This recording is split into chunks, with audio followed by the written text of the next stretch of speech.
Since I was born, been stacking my coin. These niggas pop, my money keep growing. Your girl is a dot, she all on my groin. She blowing my horn, we fuck like porn. These rappers is whack, they lyrics is corn. I'm getting this money, it never get born. Yeah, I can hear it. Okay, is it cool? Is it cool to call you Jerry or keep it a CP? Yep. It's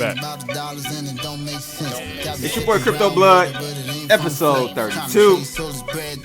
We're gonna get started tonight, people. Let me lick some shots off. Hope you guys got your guns, cause it's getting ready to get ugly out here. Tonight we have a friend of mine here in my city, in my state, in my near city too, actually. Mike from ReThinking the Dollar. We're gonna have him on tonight. So I know many of you love his content. I do as well. And he's a precious metals guy. So it's gonna give you guys an opportunity to get another side of things with regards to what we're talking about tonight. I have a list of the articles I placed in the chat room. Just scroll all the way to the top. You can see those. Read up on those if you want to be kind of informed about what we're talking about. So when you call in tonight, you won't be rambling about nonsense. All right. We're going to get started here in a second. Stacking my coin, stacking my coin, stacking my coin, stacking my coin. Bitcoin, Litecoin, Ethereum, cash. Bitcoin, Litecoin, Ethereum, cash. Stacking my coin, stacking my coin, stacking my coin, stacking my coin. Shout out to Tim G for just joining my YouTube members channel as well. I appreciate that, bro. School, Beretta, eye on the sparrow. I told you, make moves, nigga, stack the dinero. Hands make the world go round, you better get some. I don't know about you, me, I'm a prince. I use the digital circuitry to circulate this currency. Move it. Do it live! I'll write it and we'll do it live! Okay. Fucking thing sucks! We'll do it live. Hey, we're doing it live, people. Welcome to another episode. This is episode 32. Racking them up. Hope you guys are doing well tonight. Yes, tonight we are going to be looking at, got a couple topics for us this evening. Of course, we're going to talk about this jobless claims number, which is just insane. And no one but better to have on tonight other than my man Mike from RTD, Rethinking the Dollar. Again, I told you guys he is in my city. He's been doing it longer than me.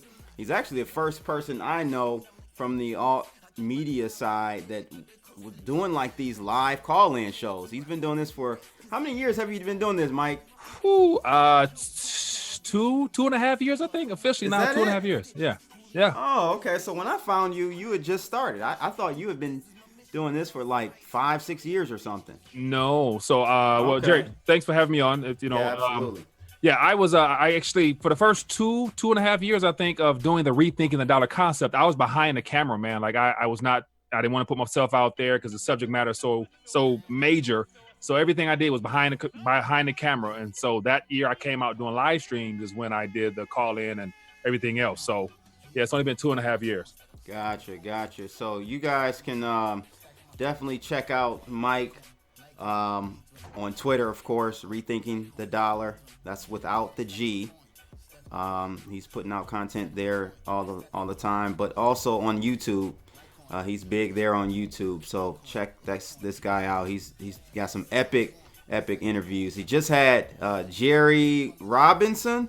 Yeah. Is his last name? Yep, Jerry Robinson. Yes. Yeah, I've been following him for many years as well, so I was pretty hyped to see you have him on. Yeah. But man, what's going on, man? It's just, you're in my city, my state. You know, we're having this corona crisis. Oh man, it's getting bad, man. It's getting bad, and the problem, the ultimate problem is I don't believe it's officially started just yet. I agree. So it's one of them things where we're hearing numbers, but all those numbers are based upon the fact that they're just starting to test. So imagine all the people that are asymptomatic and just going about their lives, contaminated. You're talking about like the people that went to Rouge Park over the last week. Did you hear about that? I heard about it, but I didn't dive into it. So give me the rundown on that one. Oh yeah, man. You know how we do. It's a hot day. We out there, at Rouge Park, smoking, drinking, laughing. So it went viral, man. This one guy was live on Instagram. Yeah. And just sad, man. We're not taking it seriously. Yeah, unfortunate. We're not taking it seriously. I think it's not until it comes close to your front door or to somebody in your family or immediate friends, and then that's when you're like, well, you know what? Hold on, this is probably real. Let me rethink some things. So I think that's just the classic case of just being a knucklehead and being hard-headed, man. Like my mother used to say, a hard head makes a soft behind. Yeah, exactly. So, what? Speaking of that, have you encountered anyone that has been directly affected by this virus yet? No one directly associated with me, but that friend of a friend situation, yes, a couple people. Yeah. And so just following a lot of my old high school buddies and things of that nature, some of their friends have had it, uncles had it, and it's one of the things that's most surprising to me is the fact that it's initially labeled as a situation that will primarily impact those that are already immune compromised, meaning the elderly, the older. But yet I'm hearing about 40-year-olds and 42, just getting sick. And then, unfortunately, one fellow Detroiter that everyone seems to know, I never met him, but he passed away recently. So it brings it closer to home because I'm like, well, I'll be 40 in a couple of days, so let me, Yes, and that's the information. I don't know when you started kind of covering this whole coronavirus. I think it was early, like many alt media channels. I know I did. I think my first video was January 22nd. I started covering about the same time frame. Yeah. And it's kind of like this narrative that they've been painting here in the United States is that it only affects old people. We didn't really know. Right. From the data coming out early, no one was differentiating between old people and younger people. Right. I would always hear like people who were, as you stated, had comorbidities. There possibly were more in danger, but age was not necessarily something that I heard. And yet, when it came to our shores, now it's like, oh, just the old people, 80 and higher. Don't worry about, they'll die probably, but everyone else can keep going. Do your thing. Got to keep America strong. All that stuff, man. Yeah. So part of my thought process is I focus on going deep left field, and so I've become used to accepting the concept of conspiracy theories. Like I'll start with a conspiracy theory first, and then work my way back to facts or numbers or whatever, just to put it all out there. And when I initially heard about this Wuhan situation, it was one of the things where will it only impact those of Asian descent? And that was a narrative initially. That was first couple of weeks it sure was, because we were getting very vague information as to who was actually infected and then who was actually passing away. So the numbers were still vague up until they hit our shores officially, to where now we're getting a better understanding that this virus doesn't discriminate. It doesn't discriminate in anything. So no. Yeah. No, that's true. That's true. So, No Name in the chat room, Mike said, what do we think about the Michigan governor? Trump sure doesn't like her. What's your thoughts? So apart from her being a Democratic governor and doing everything that she can according to the Democratic narrative. So I personally, I don't follow her in depth because I didn't vote for her. So it's one of the things where I'm apolitical. I'm in the middle. I don't tend to any side of this argument because the two-party system in and of itself is bound to lead you in the same direction anyway. So true. Without knowing the details of that bickering, I know that she's trying to appear to be strong and to be a leader, just because those little press conferences, her entire staff happens to be of young ladies. And so it's like, okay, I think she want to make a point that she's a woman, she's in charge, she's boss. And so she's trying to portray that image that she's going to stand up to whatever. And of course, in a part of that tough narrative, you got to throw jazz at somebody you already don't like, and he's the opposing party that's possibly has a chance of winning another term, because there doesn't appear to be any Democratic people that can derail his second term. Man, Joe 30330 He didn't forgot he was even running for president. There's so many bloopers.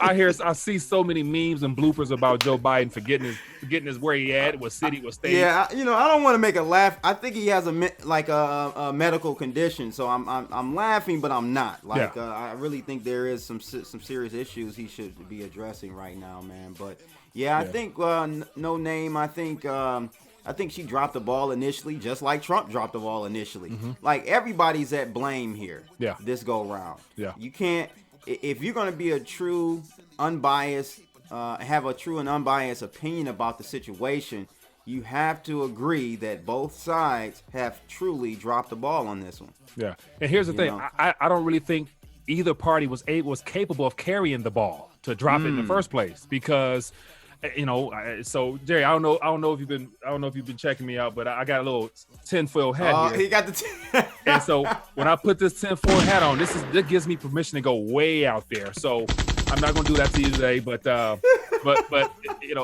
what I've done before is I go way out there with just some unheard of stuff, which at this point anything is possible. So when I mean not drop the ball, is that how can we have a government that has based the last 20 years on terrorism, and we got all the surveillance? They know everything. They listen, they see, they watch everything. Know everything. How did they not know or see all that developing in November in Wuhan to not know? So they knew. And so it's one of the things where I personally believe they want this thing to run its course because of the underlying problem, which is our monetary system. So I'm gonna stop right there. Okay, no, I got you. That's a good angle. So we got a list of topics tonight, Mike. I'm gonna go ahead and let you pick which article we will go over tonight, man. So you go ahead with that one. All right, let's start off where I think it impacts most right now. And so whether it's you personally or somebody it's the jobless situation. And I think the numbers that we've been given of the initial total, as it says, 3.28 or whatever that is. Once again, we depending on what stance you take, what side of the aisle you're on, you'll say that these numbers are low or these numbers are fake. And so me personally, I've been talking about the jobless crisis 2 years ago when the retail apocalypse began. So the numbers have always been suspect, but why now are they highlighting this particular 3.28? And it's only been a week. It's only been 2 weeks. We haven't even started yet. So once again, this is a big number, but it's not big as it's going to get, I believe. I was going to say, I think this number is ultra low. I see us eclipsing this number next week. I think we do. Weekly. Do we do jobless claims every week? I don't think they do. Thursday? I don't think they do. It's every 2 weeks. And I don't know. I can't remember what the frequency is. But watch this. At this point, because of the crises we're in, whatever that benchmark time frame is, 1 week, 2 week, 1 month, it's going to change because they don't want the official numbers to be given through the mainstream narrative. At the same time, they're trying to stimulate and reinsert confidence. So I wouldn't necessarily be banking on getting updated as all these people are being laid off, because a good portion of the population are either underemployed or apparently they've given up on looking for work, according to the statistics. So and what was interesting, the reason why I know, Mike, this is going to be bigger. Pennsylvania was the largest state for claims this month. This week, which was interesting. It wasn't even New York. Yeah. And that's surprising. New York only had 80,000 claims this week. Yeah. California had 186. And interesting enough, Michigan was up there at 129,000 claims, jobless claims this week. So these numbers, of course, we know, Mike, feed into the unemployment number that will be coming up. And, that's going to be a high watermark. I hope it's a high watermark. I hope it doesn't go any higher. But think about this.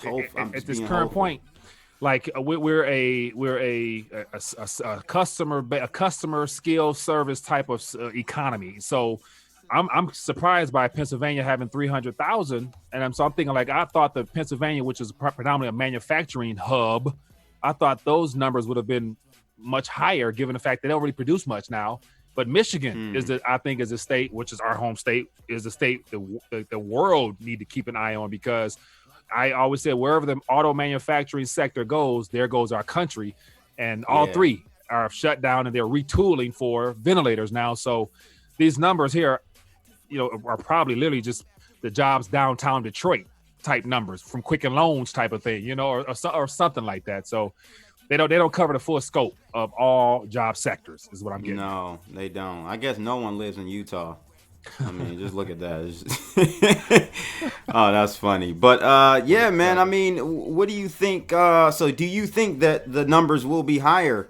Yes. The following report. I mean, that's kind of a loaded question, but how much higher is a better question. Oh man, great question. And so once again, to start off with the worst case scenario, then work our way back to these numbers.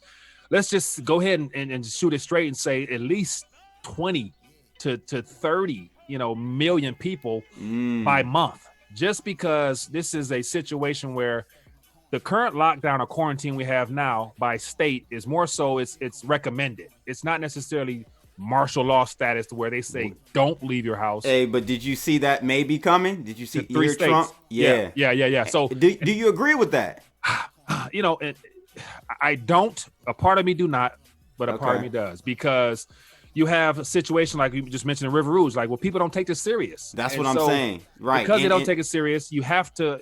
It's unfortunate, man, but because we've been so blessed and privileged to roam and to be the greatest nation on the planet up to this point, I think people have become spoiled to where they don't take matters such as this serious, because we've never had anything like this happen to us before. So I think I'm being honest with you, man. I think it's important. I think it's necessary that Trump goes ahead and does that martial law, whatever. I forgot what he's calling it. But I think it's important because people aren't taking it seriously. Yeah. I'm looking at New York. They're out there jogging, Central Park. They're running their dogs. They got the kids out. Man, we're not taking it seriously, man. It's only going to prolong. If we want to get our economy back up and going, though I don't believe it's ever going to be, I can't say ever because that's a strong word, but in the short or near term, I can't see us getting back to normalcy, what we used to call normal. I don't see that happening anytime soon. So if we want to get close to that, we if our people aren't listening and abiding by some of these soft laws, then we're gonna have to lock it down.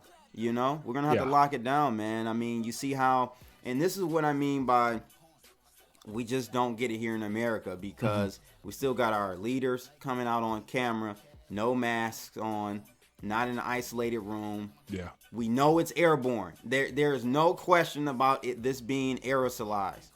Why are we still walking around like you can't catch it? Yeah. You look at the UK, Boris Johnson. He and his health minister. Yeah, but he mentioned, like, I saw a video about him saying that I was going around shaking everybody's hands and showing support. I'm thinking like, oh, okay, well, yeah, he sure did. He sure did say that. So that's on him. But here's the problem with martial law is that what we should all have taken away from the last life-altering event, which happened 20 years ago almost, with 9/11, is that once something is rolled out, the government never rolls it back in. You're right. And so it's one of those things where it's bittersweet. Like, we know people are knuckleheads, they're not listening, but yet it's the unfortunate thing where you have to learn the hard way, unfortunately. But because I don't think by forcing people to stay in their house by military action, boots on the ground, people outside with machine guns, is really a good sign to the people that you're supposed to be protecting and serving, even if it's portrayed as being at their own benefit. Because once again, in New York and all those areas, they're so compacted in that they don't have any way of supplying themselves with food, and it's already a bad geographical living conditions anyway in those areas. But it's one of them things where by forcing people to stay in, it might slow down, the spread in that region. But what about in the Midwest? Like, in Detroit, we're not piled up on top of each other. So do you have to do it in Detroit as well? Like, so how do you gauge where at to enforce that? I think it's going to be a case-by-case basis depending on the spread, how rapid it spreads. Louisiana, they need martial law. They're ahead of the curve. Like, they're going up higher I think that state has the highest change per day in cases. Really? Now, is it the actual... So that number and that statistic you're giving us, is that because those tests are finally revealing that more people have it? or so what? Because I don't know. Because New York saw somebody, they're doubling every day or something like that. It's like, okay, Yeah, they're doubling every day. But once again, I would imagine if they continue to test, they're going to find out the whole state may have it of some to some capacity. So, I think the fact that our government right now, the only two things they're spinning out are testing and ventilators, doesn't really do us any justice, because there is no cure, there's no vaccine, and the question is when the vaccine is ready, who's gonna be willing to take that thing willingly? So we're in very interesting times, because I don't see this being a quick, couple weeks, couple months type of ordeal. And this has to do with what I mentioned earlier about, I see the government wanting this to run its full course so that they can implement so many other things that will make up this new world that we're going to be transitioning into. So the new norm will be something we don't know yet, in my opinion. There are a lot of good questions here I'm seeing in the chat rooms. Let's see. There was one I can't find now. If you guys really want a question answered, just do a super chat and it'll stick in my screen so I can see it. But there was one I'm trying to find, man, that was really good. I wanted to ask you. And let me do a little quick thing. So speaking on especially the super chat things, as I was mentioning before, like right now, I think, and I encourage my audience as well, is that, if you've been getting value from the person that you hang out with, like right now, we're just hanging out back and forth. It's open discussion for everybody to participate. If you've been getting value from CB for however long, support them a little bit, because right now we're all in the same boat, and it's more encouraging as creators to want to create more when you're appreciated by your audience, donating some crumbs, because it all adds up at the end to help everybody. True, man. Very true. Very true. Yeah, definitely, guys. Support us, because this is not, maybe this is kind of like more fun, less work per se. But, I do, and I'm sure you do, you organize for your channel, for your show, your live streams, what articles and what topics you want to talk about. But the pre-recorded content takes a lot of work, man. The editing. And I think a lot of people don't understand that, Mike. Yeah, that's one of the like when I started off in this, it was because my eyes were opened to the real world, like what was really going on from a global standpoint. And so after that point, it was like, okay, now it started off as a hobby, but now I take my job serious. Like to me, I pour myself into this because I believe we both have unique positions to be trusted to share our opinions and receive positive feedback and get people to think differently. That's the biggest key. So correct. To me, this is a part of my life's work. I consider this a part of my life's work, which is to connect and bond with people of like-minded in nature, man. Yeah, so Mike, we got two callers. Let's go ahead and get them on. First one, caller on the line, it's your boy Crypto Blood, and got Mike from Rethinking the Dollar tonight. Who's calling in? Yo, can you hear me? Yes. Yep, we can hear you. Oh, okay, this is Heath. Hey, how's it going, man? Good, man. How are you? Doing well. I'm doing great. Hey, you guys are on a really great topic because the social engineering that is coming down the pike is actually in a book called The Fourth Turning. Yeah. I actually watched, I've never really read the book, but I've heard the author speak, and he actually, one of the authors or co-authors, has a 14-minute video on YouTube.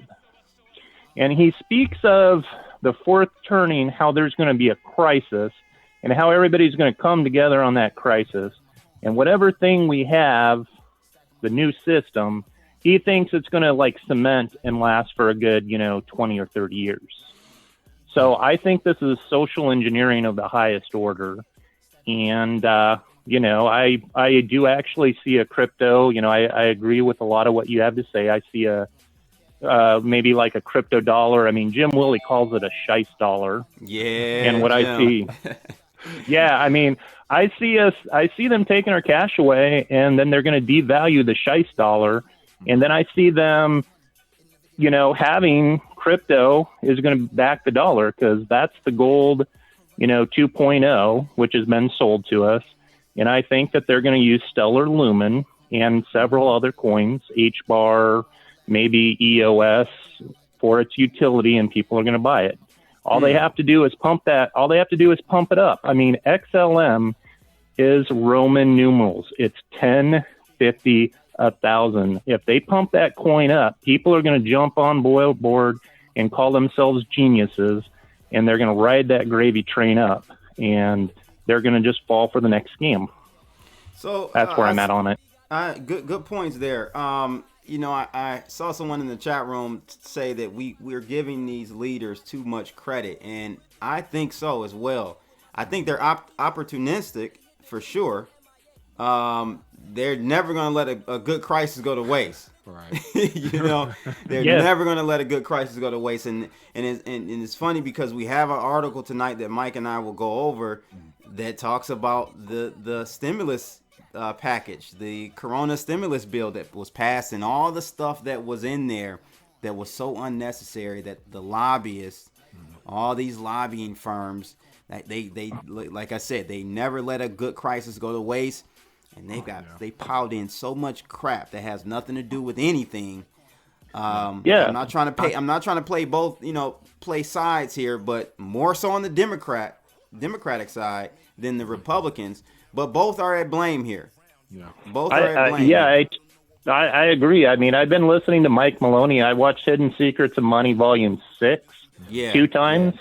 Okay. And honestly, it's exactly what's going on. And I'm talking to my dad. I'm like, dude, that's right where we are. And they're flooding the market. And honestly, I think there's more money to come. There's more money to come for the people. And they're going to laugh about it. They're going to laugh about it. And, we might as well take the money, buy cryptos, and get rich on the flip side. Keith, silver. Here's the thing, though, Keith, or Heath. I don't know which that's with an H. That's fine. Heath. Okay, Heath. The thing is, this is why I think we're giving them too much credit. They're running around with their heads cut off. They don't know what to do, but they're still trying to take advantage of the situation. But if they really knew what they were doing, they would have passed a bill higher than $2 trillion. Mike, what do you think? Well, sorry, man. Go ahead.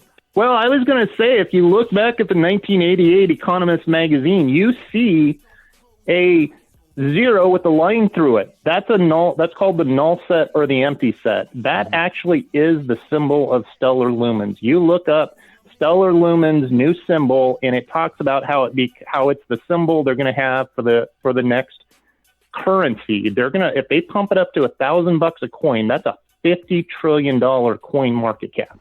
That would back a lot of fake dollars or fake Ameros or fake crypto, whatever.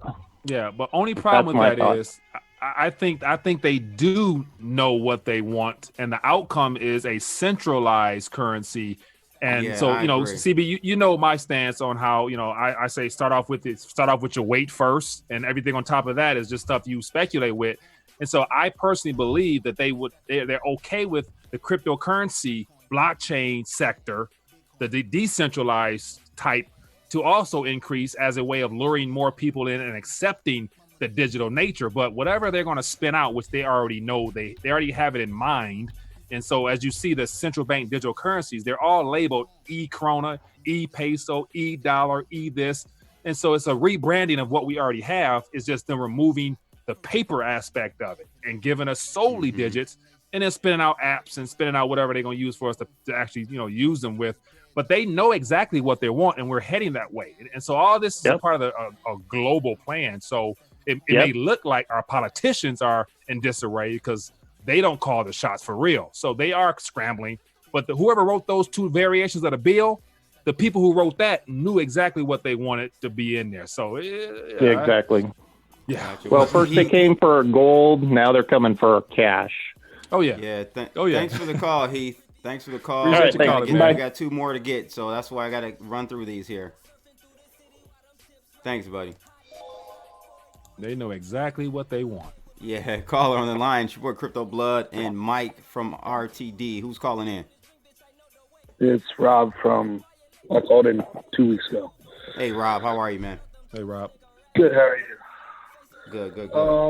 So I wanted to kind of touch up on one thing you guys were talking about earlier, is the fact that I've been paying attention to this from about the same amount of time as you guys have been paying attention to this and talking about it.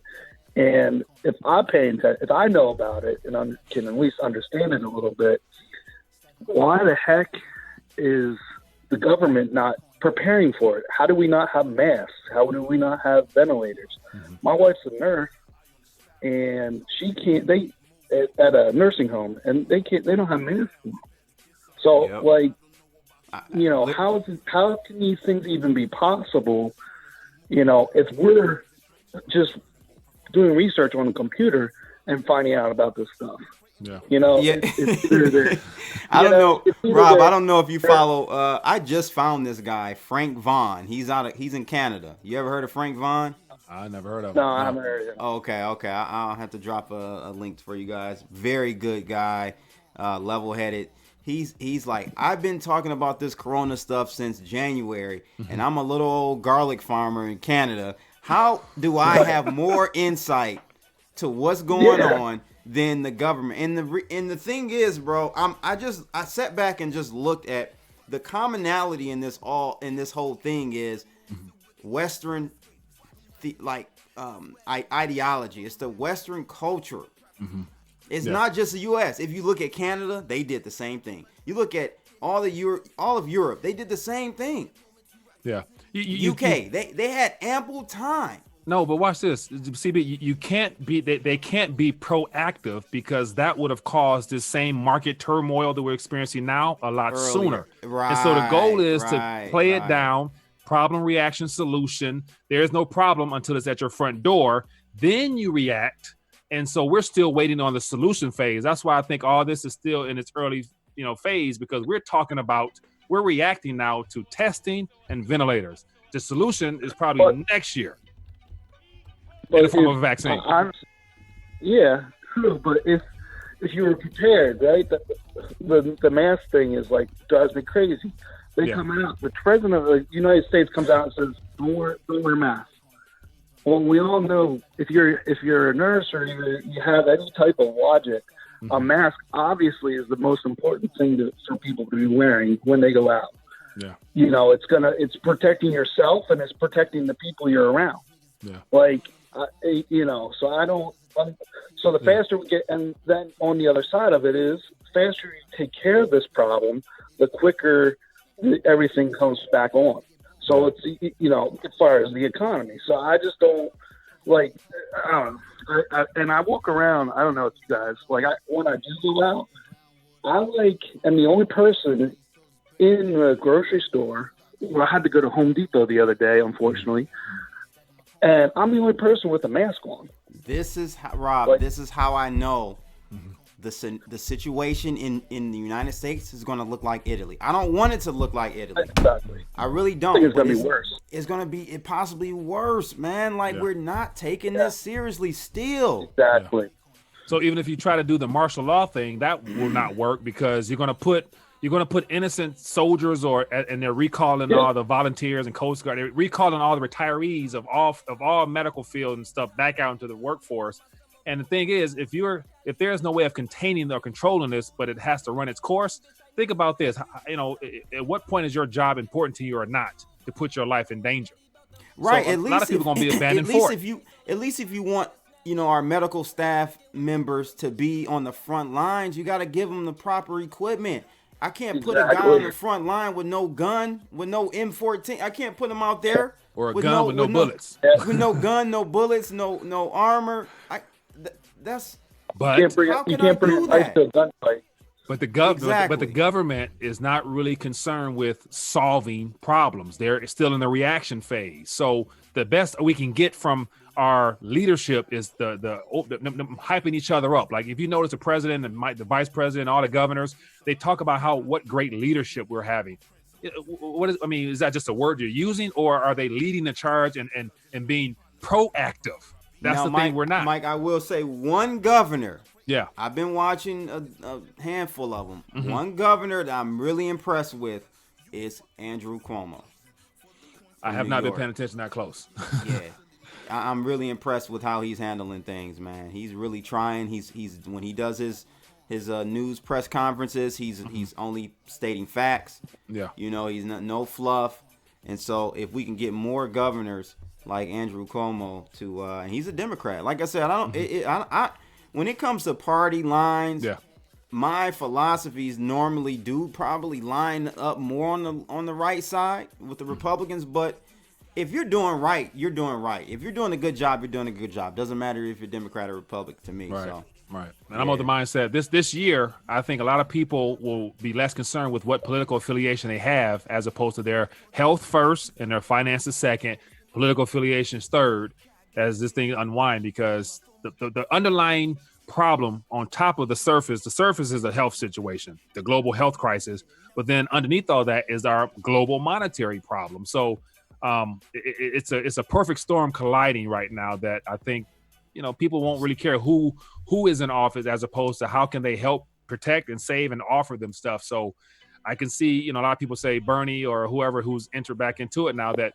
you promise enough stuff to people who are struggling, you'll get my vote with no problem type of thing. So, well, and here's the thing. I got a question for you, Rob. We were talking about jobless claims. Are you affected? Have you been affected by this yet? Or know anyone? Well, for me, they consider me. I'm in Pennsylvania, and my county got locked down on Friday, but technically I work in a different county, so it's kind of I don't really understand the situation. But I've been working this whole time, and I know there's a lot of people that aren't working. I mean, yeah, you guys have the highest jobless claims number. Yeah, I mean, basically what they're doing now, they have Pittsburgh shut down.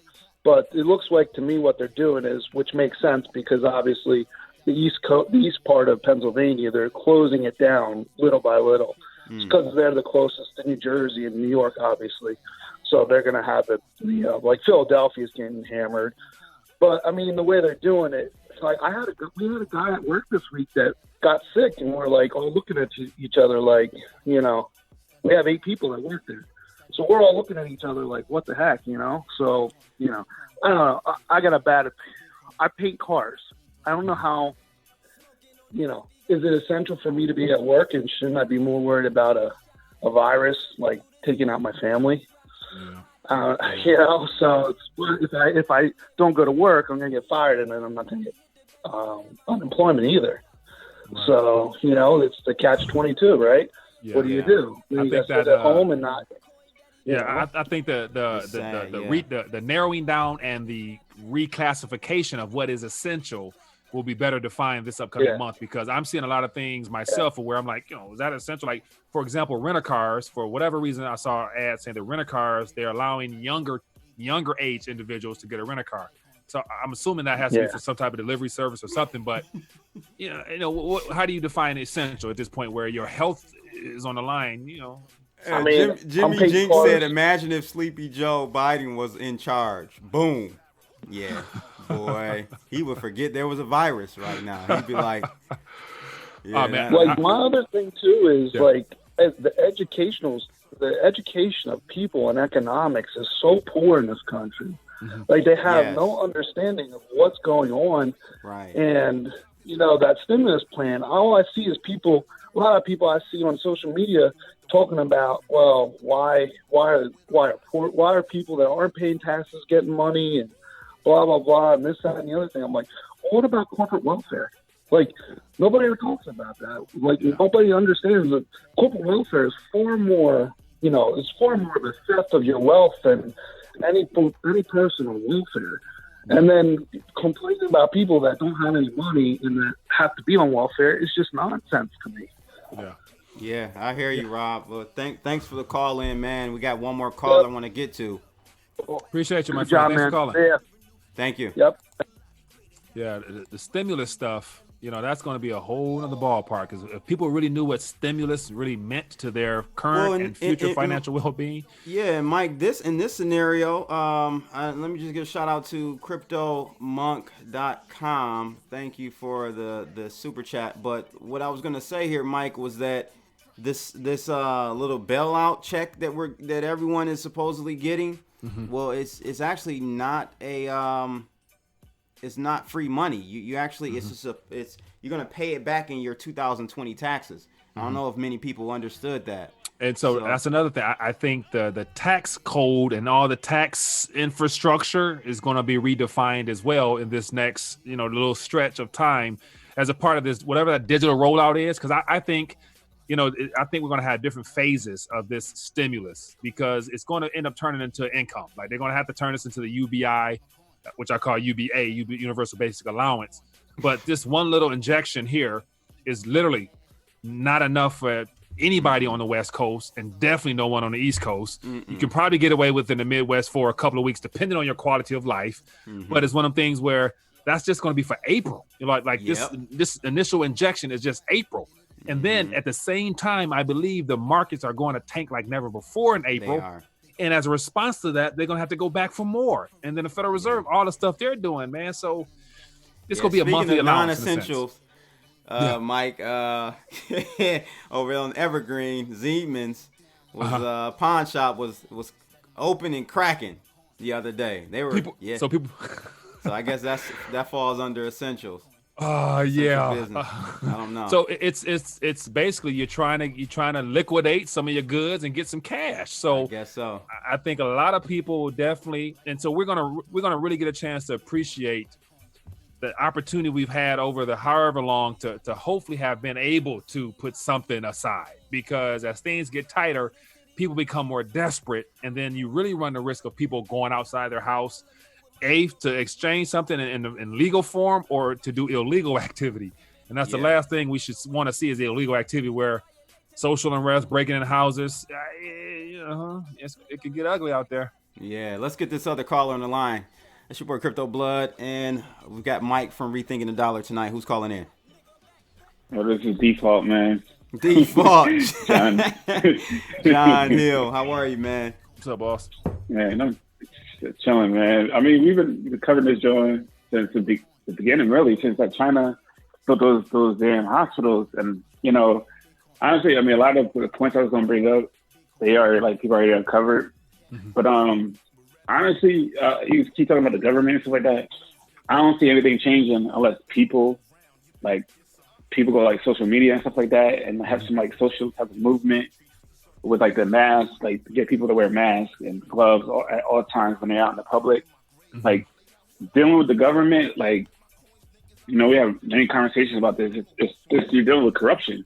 So it's it don't matter if you go in, Republican or Democrat, they basically playing for the same team. It's it's good cop, bad cop. So I don't see anything changing. I see, like you were saying, it's probably going to be like Italy or worse. I think it's going to be worse, especially for the black community. Yeah, especially in the black community. You're right. Because, the lack of resources and honestly dealing with certain individuals, it's they just gone. I was telling people, to gear up for months. And they still going out. They still traveling and shit. I'm just dog, it's just a matter of time for, you get it or it's you starting to turn a little bit within some of the circles that I'm in as far as black circles, because they're starting to see some people that they either know directly or know of someone who has died from this and they're black. Yeah. The rumor that was going around for the longest is that black people weren't affected by this. Yeah. I heard that too. And it's one of the things where it doesn't discriminate. It's literally what bothers me is, and I would assume we all probably agree the same thing, that this is not a natural occurrence we're up against. So I'm of the mindset this is a human malware, strategically designed for this purpose and time. And so the part that concerns me is that if it's a smart bio tool, as I'll call it, it's adapting throughout time. So that's why I think that even if it dies down in summertime, come fall, we might have to deal with it again. So I think it's no might.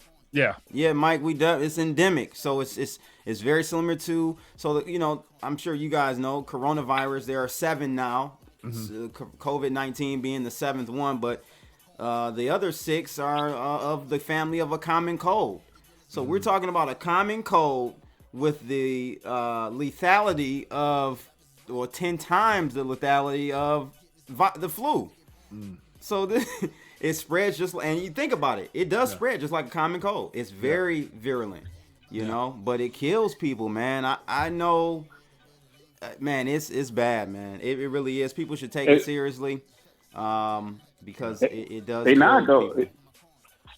Man, I'm telling you, people still not taking it serious. Like to the point, like I know some people's perception has changed a little bit, but like I said, there needs to be like an educational, like just some type of movement or something that just tells people like if you go out, you gotta wear gloves, you gotta wear a mask. It's those two things, because that's what happened in looking at South Korea, like those were the measures they put in place and why the spread stopped so fast in that area. I mean, they're still dealing with it, but not to the levels that we are here in the Western countries. And it's like you could see with the media, like the media has flip-flopped so many times. I don't even understand why people still listen to that shit. Yeah. The media was honestly, late on it in the first place, which would have killed They downplayed it. They downplayed it. They downplayed it. Now they're over. I wouldn't say they're overhyping it, but they're taking advantage of it because it's one of the biggest issues we've had to deal with in this world globally, right? So hell, that's good. That's good ratings for them. So they're taking advantage of it now. But as they're taking advantage of it, they're spreading disinformation. Yeah. I mean, exactly. they were struggling ratings-wise well before this occurred, and so the best thing they can do is to try to give any narrative that would keep people glued into them, and that's why I think, in my personal opinion, that within the next couple of weeks, don't be surprised if the powers that be want to end the alternative narrative to it, because more people have turned to the alternative spin on it than they have the mainstream at the end of the day. So I can imagine there being some interruptions with, internet service or social media censorship, even more so than we've seen now, because they want to control the full narrative. So don't be surprised if that type of stuff comes. They're already floating it out there, like the internet. Everybody's using the internet, so the speed is slow. Internet junctions overheating and they stuff. They are slowing the speeds down in Europe. I thought that was pretty weird that they targeted Europe over any other country. But so that means the U.S. might be coming. Everything starts outside and it works its way in. Our government basically copycat off other measurements and call it themselves leading a charge. Let me just speak on this mask thing, because I heard, and this didn't come from me, this came from Chris Martinson, a very smart guy. I've been following him well before this whole corona pandemic. And it's just kind of like the stars and moons aligned for him, because he has a background in pathology. But he said it the best, man. I agree with it wholeheartedly. The easiest and most efficient, cheapest way to stop this virus is literally to tell everyone to wear a mask. Yep. It's that simple. It literally is that simple. You tell everyone to wear a mask. You first prevent people who have it from spreading it as much, and you prevent people who don't have it from contracting it as much, or at least the viral load that you intake will be much lower, to where maybe you'll have a light run with this. It's that it's literally that simple. But that's 350 million masks, of which they're still trying to figure out how they're gonna make them and all that stuff like that. So they're focusing on the testing and ventilators, not necessarily the mask. They want the mask in the hands of the medical staff, not necessarily in the public. Like, they haven't been giving out free masks, have they? No, they haven't, and that's the problem. They're telling us, what did they say, John Hill, at the beginning of this whole situation? They had the black guy, I know the naval guy. The naval, I forgot what he's held. Oh, he said the mask don't help you. He was saying, like, he said the mask don't help you. He's not the only one. They've all been saying this, man. It's like they've been saying it for 2 months, and now they're switching up the narrative. So they have to get that information. So they have to get that narrative and that spin from somebody behind the scenes telling them to go on there and say that stuff, because common sense would tell me you would want people to strap up and to do anything that can help prevent them from being exposed to it. And common sense would say, the certain quality of mask can do that. So I can understand in the beginning they were saying, don't panic, it's like a common flu. Surgeon General, thank you guys. Yeah, the Surgeon General came out and said that, and it's just like, that's bad, and that's bad direction. Yeah. Not surprised, because they're in a scramble. Yeah. In the reaction phrase.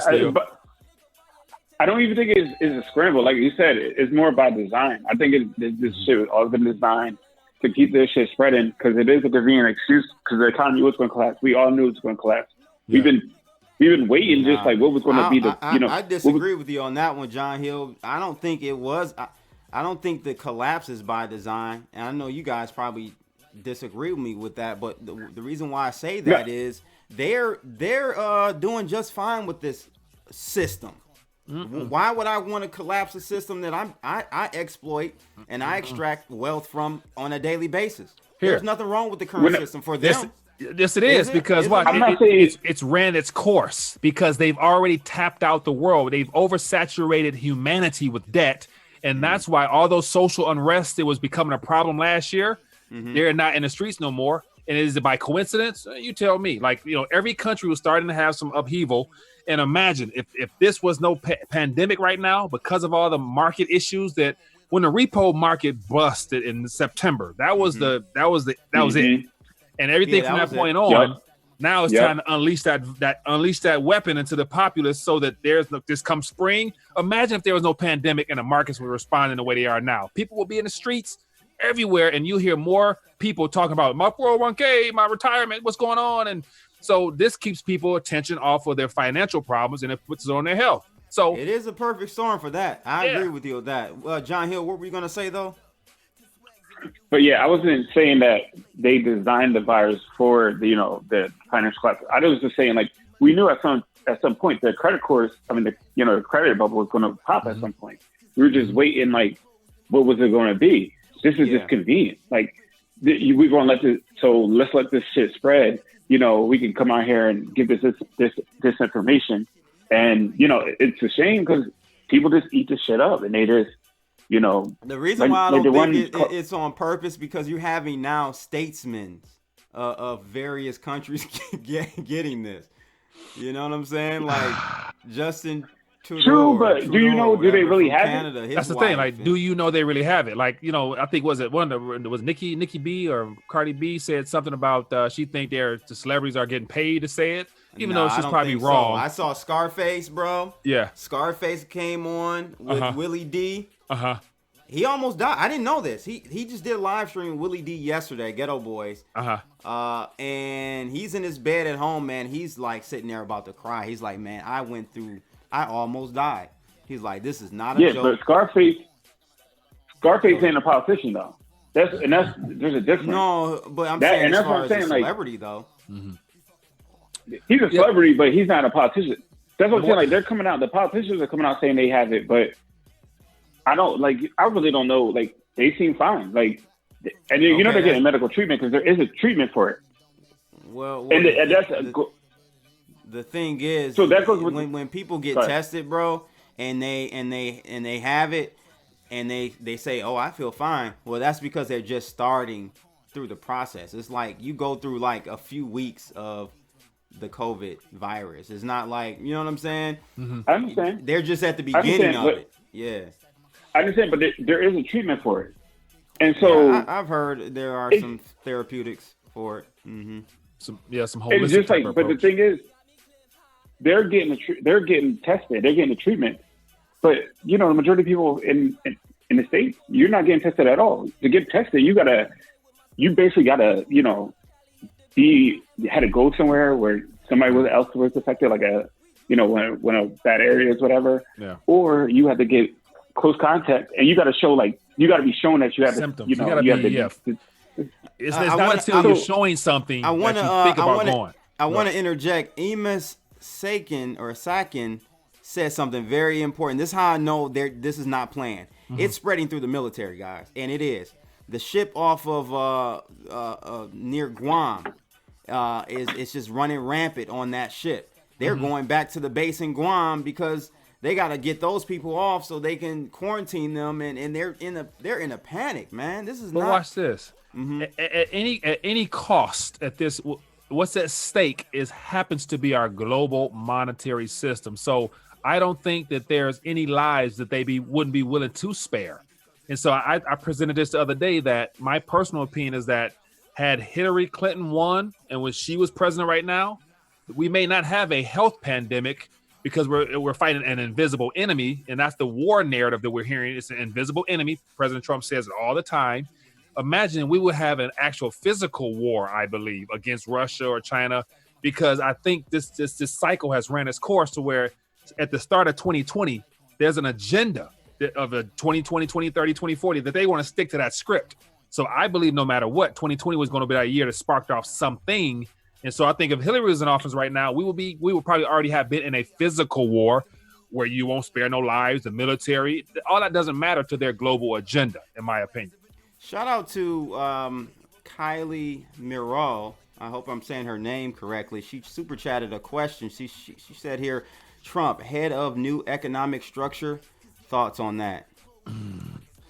Whew, No, man, I don't think so. It all depends on it depends on what camp are you in. You got the people who are QAnon that says that this is a part of the script that Trump is going to come in and default and restructure the debt and he's going to end the Fed and bring the Fed under the Treasury and going to run.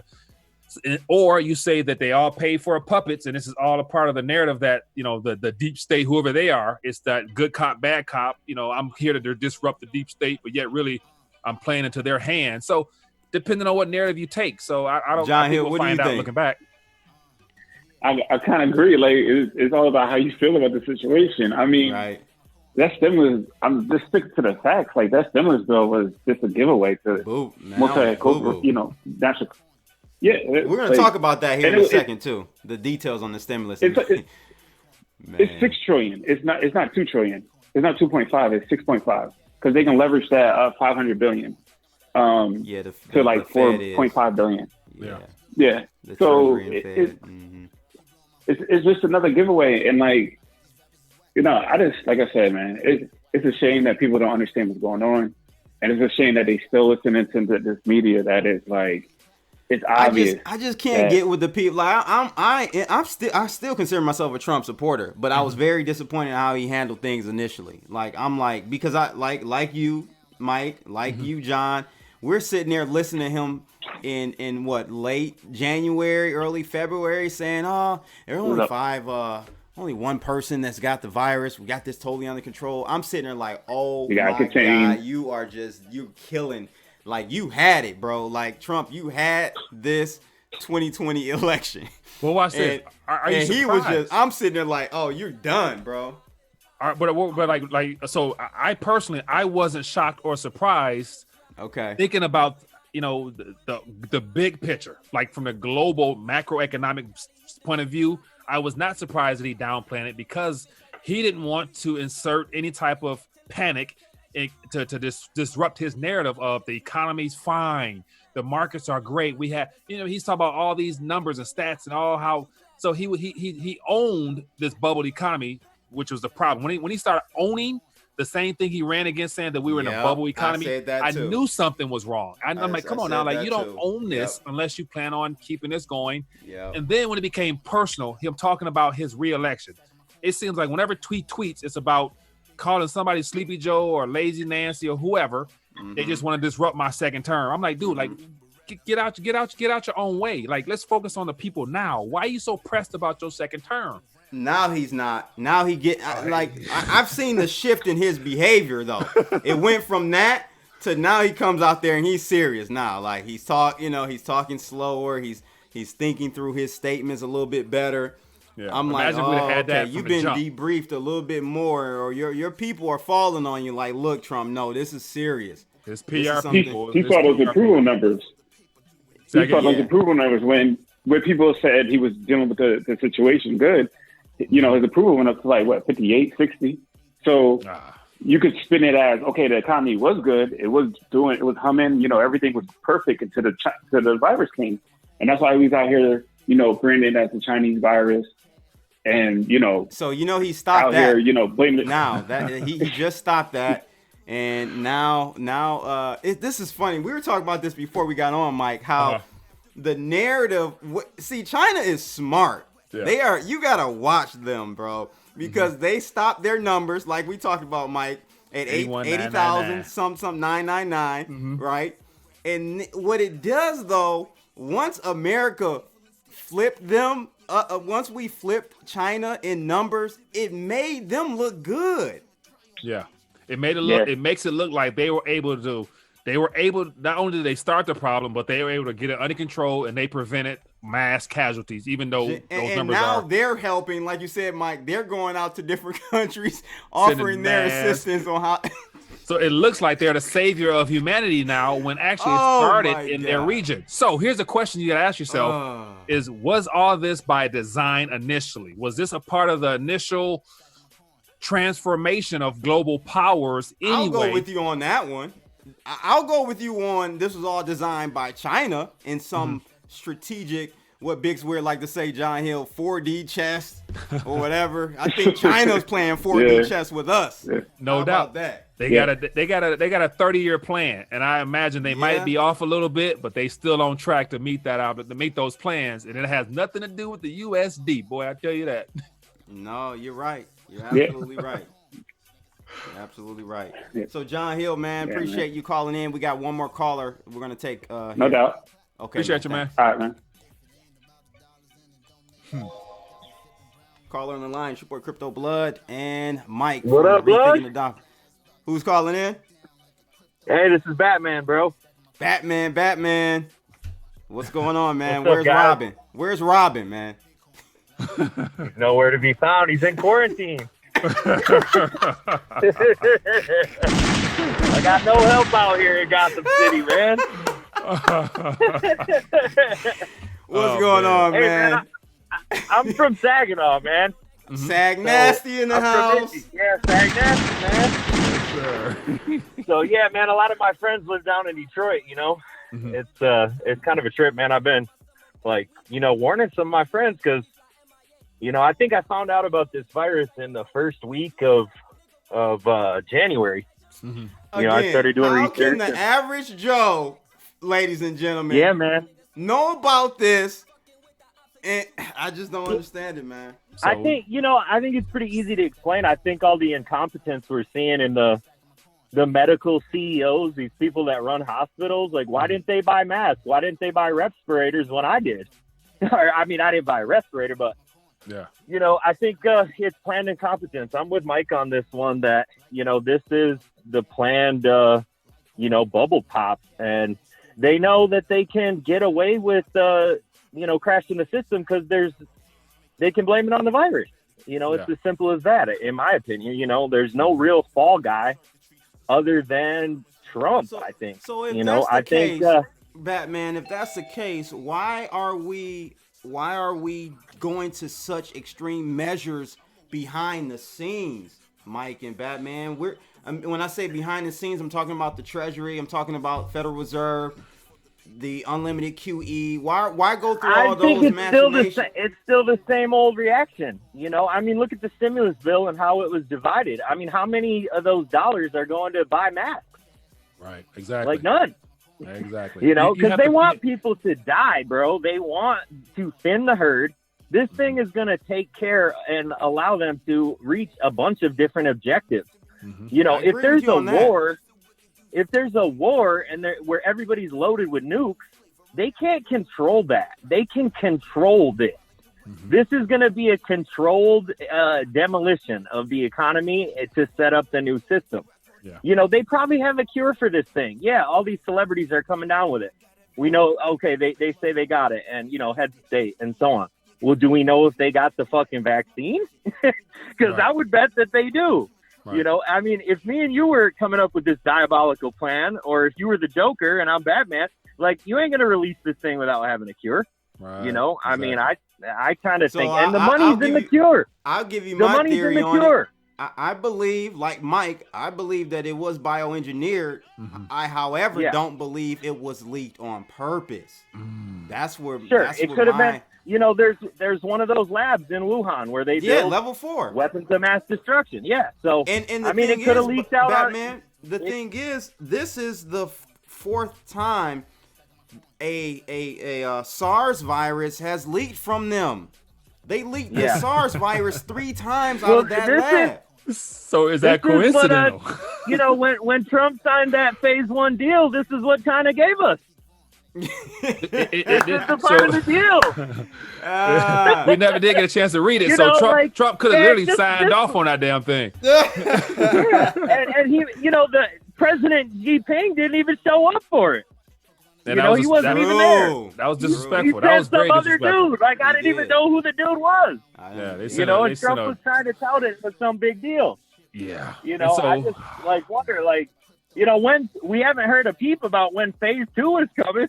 That's on pause. That's on hold for now. Yeah, but I heard Trump mention the tariffs though. He's still out there talking about that the China's still paying these tariffs and they're sending billions to the farmers, and so they're still he's still touting that though. So if you want to believe that, so for sure. So my big concern. Let me just put this out there because I want to hear your thoughts on it. Like 3 months ago, so I started to get on this, and I would have to scroll down to find any type of in my news feed and mainstream news to find any information about this thing. And most of the information I was getting was from, guys like Chris Martinson, who you mentioned earlier, right. and people that are, not mainstream media. And, then we had Kobe die, we had the Grammys, we had the Oscars and the impeachment and all these other stories dominating the news when this was the main story that should have been covered. Mm-hmm. And so, then we heard that the flu was more deadly and all this disinformation. I just wonder, what are we looking at next? What is the thing now that is 3 months out? And I think it's food shortages. Because I think one of the most underrated stories of last year, and we all are from the Midwest, was the flooding in the Midwest farms and the lack of a viable harvest in many of those farms. And if the way processed food works, which is what most Americans survive on, the stuff that you're eating now was probably grown 3 years ago or 2 years ago. And it has to go through, you eat, fresh vegetables and so on, come on your plate, sooner after harvest. But a lot of the foods that are on the shelves, they take a couple years to get there. And so I'm kind of, paying attention to the next problem, which I think is food shortages. It's alarming and people don't want to face up to it, but I think, that could make this situation, way, way worse.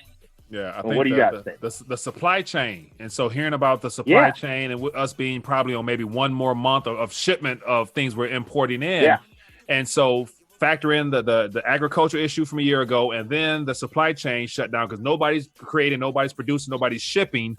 I've heard a lot of people call in and tell me about they have family members that work on the port, and the ports are empty, and they're just standing around filling their fingers, and so I guess this just-in-time stocking system that we have for all our major retailers, I believe inventory will be kind of light, maybe but before the end of this spring, which is a couple, whatever, not far away, but definitely before summertime gets here, I believe that we're going to run into some issues with just the day-to-day store inventory on stuff being delivered or not.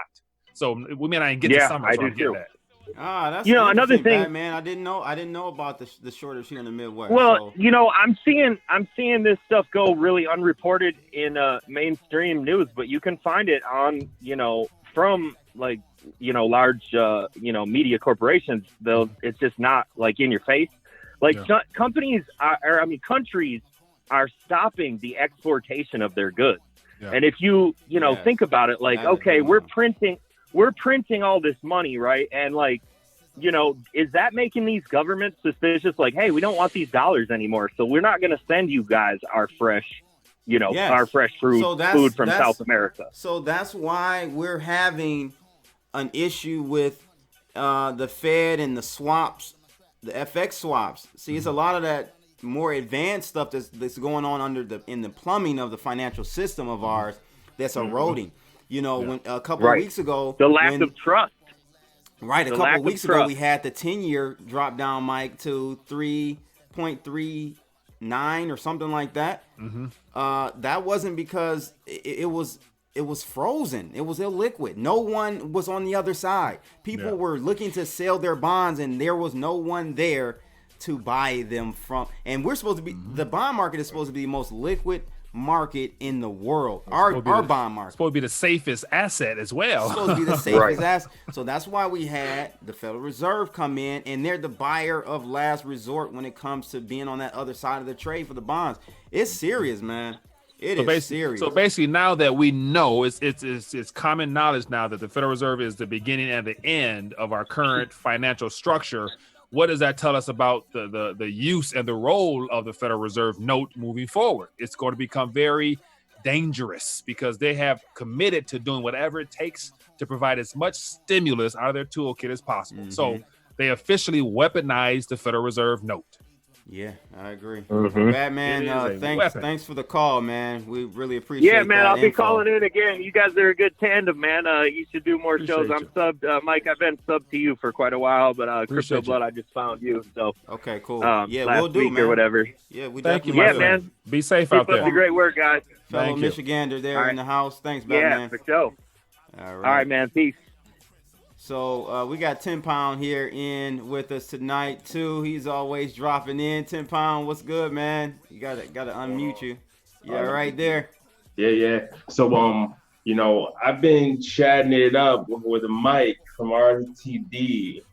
He's been always asking me, "Oh, hey, caller, where you from?" And I'm just like, "I'm Patrick from Virginia." So that's what he knows me as. Literally, I was straight up ranting, right?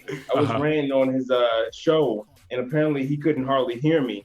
But I wanted to address the idea of how the Fed is just literally doing payday loans instead of actual universal basic income. Yeah. And I was like, yo, how are they going to get away with this? What, dude, you're going to tell everybody that we're going to give you some money, but then it's not actually giving you money. It's just a rebate. Mm-hmm. Like, what? How the hell is this supposed to work? That's stupid. It makes no sense. And this is during the cusp of the largest unemployment spike this country has ever seen. It's insane, bro. Yeah. This is why I think this thing is pure incompetence by them, Mike. Because at least if you're gonna do it right the first time out the gate. Because if you have to come back, now you look like you don't know what you're doing. In my opinion, right? Yeah, but they're presenting this as if this is a first step into alleviating the problem when the mass doesn't know that this is all just the first step. We all know that the only thing they can do is create, but yet they want to present it that this $2 trillion or whatever will be enough to stabilize, to get our economy going and get jobs. And then even with Trump talking about trying to revitalize the economy, have everybody come out by a little bit after Easter. Like, oh my God, it's week by week. You sell the people with the potential that there's hope for the next week, and that's how this is going to go along. So they're not thinking about the long-term consequences. Just look at the national debt. Like, there's no concern with paying off. You're just going to continue to add to it. So, people don't care. People don't know about it. So how can they care if they don't know and understand it? Right. See, and that's the problem. If you think about it, people aren't really being educated about this. And the people that are at the White House press briefings aren't actually asking the right questions either. No, whenever they're sitting around the White House Oval Office, they're just stroking each other's ego. Like, They have to though, because think about it. They wouldn't make it on the checklist to get in the front door if they weren't already scripted and approved to only ask certain questions. Like, you couldn't have a Peter Schiff or like or Mark Faber or anybody on that list. Come on now, they're going to expose the foolishness in the system. So they're only able to ask certain questions, which are watered down, and they got the list of questions ahead of time. It's a script. So yeah, that's true. In my opinion. They do have the questions. So I do want to get on to we're in the second half of this thing here, guys. I want to get to the Zero Hedge article we talked about, Mike, before getting on tonight. This spending bill, this Corona stimulus bill, and what's in it. You guys probably won't be shocked, but it's definitely entertaining. So let's just take a look at a couple of these really quickly. So $25 million in the Senate bill went to the John F. Kennedy Center for Performing Arts in Washington, D.C. Yeah. And just to put this into context, during the past 10 years, the center only received $68.3 million. So in 1 year, they're getting $25 million, bro. And in the last 10 years, they've gotten $68 million altogether. Yeah.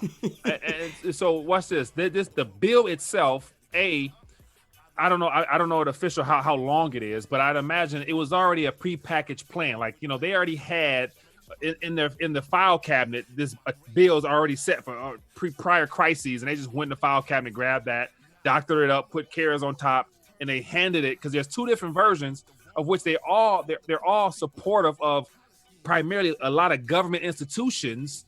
So you take care of your own first, Then you go to the backbone of the country, which is the corporations, and then so it doesn't look like you're forgetting the people that runs this system, which is the people. You give them some funny money at the end. So all these, the art museum, stuff you mentioned, like, come on now, like, let those things close, but they have to take care of their own first, and all those are government institutions that look like. 75 million funding to the public broadcasting network, PBS radio, I should say. And then we got 1.2 billion that it was in the bill. Let's see, in the Pelosi bill. This was the Pelosi bill. This didn't end up getting in there, but she wanted some renewable jet fuel, for 35, which was a 200 million per year in grants. Like for what? Like, apart from the fact that over the length of her term as whatever, she's had to scratch some backs, and there's whoever she's supporting with that particular bill, they've scratched her back for years, and so she's trying to return the favor. Special. And then interest, it goes man. on to say 1.1 billion in the Pelosi bill would have more than doubled the budgets of the Institute of Museum and Library Services and the National Endowment of the Arts and Humanities. 500 million in, I don't like, some of this didn't get in here, didn't get in the bill, but I think here are some areas that were included here below. It says here 88 million to the Peace Corps for evacuating volunteers and U.S. direct hires from overseas. I guess I'm cool with being able to do that, right? We need to get our people home if they need to. 250 million. This is crazy right here. Why is there a earmark for $250 million for the IRS?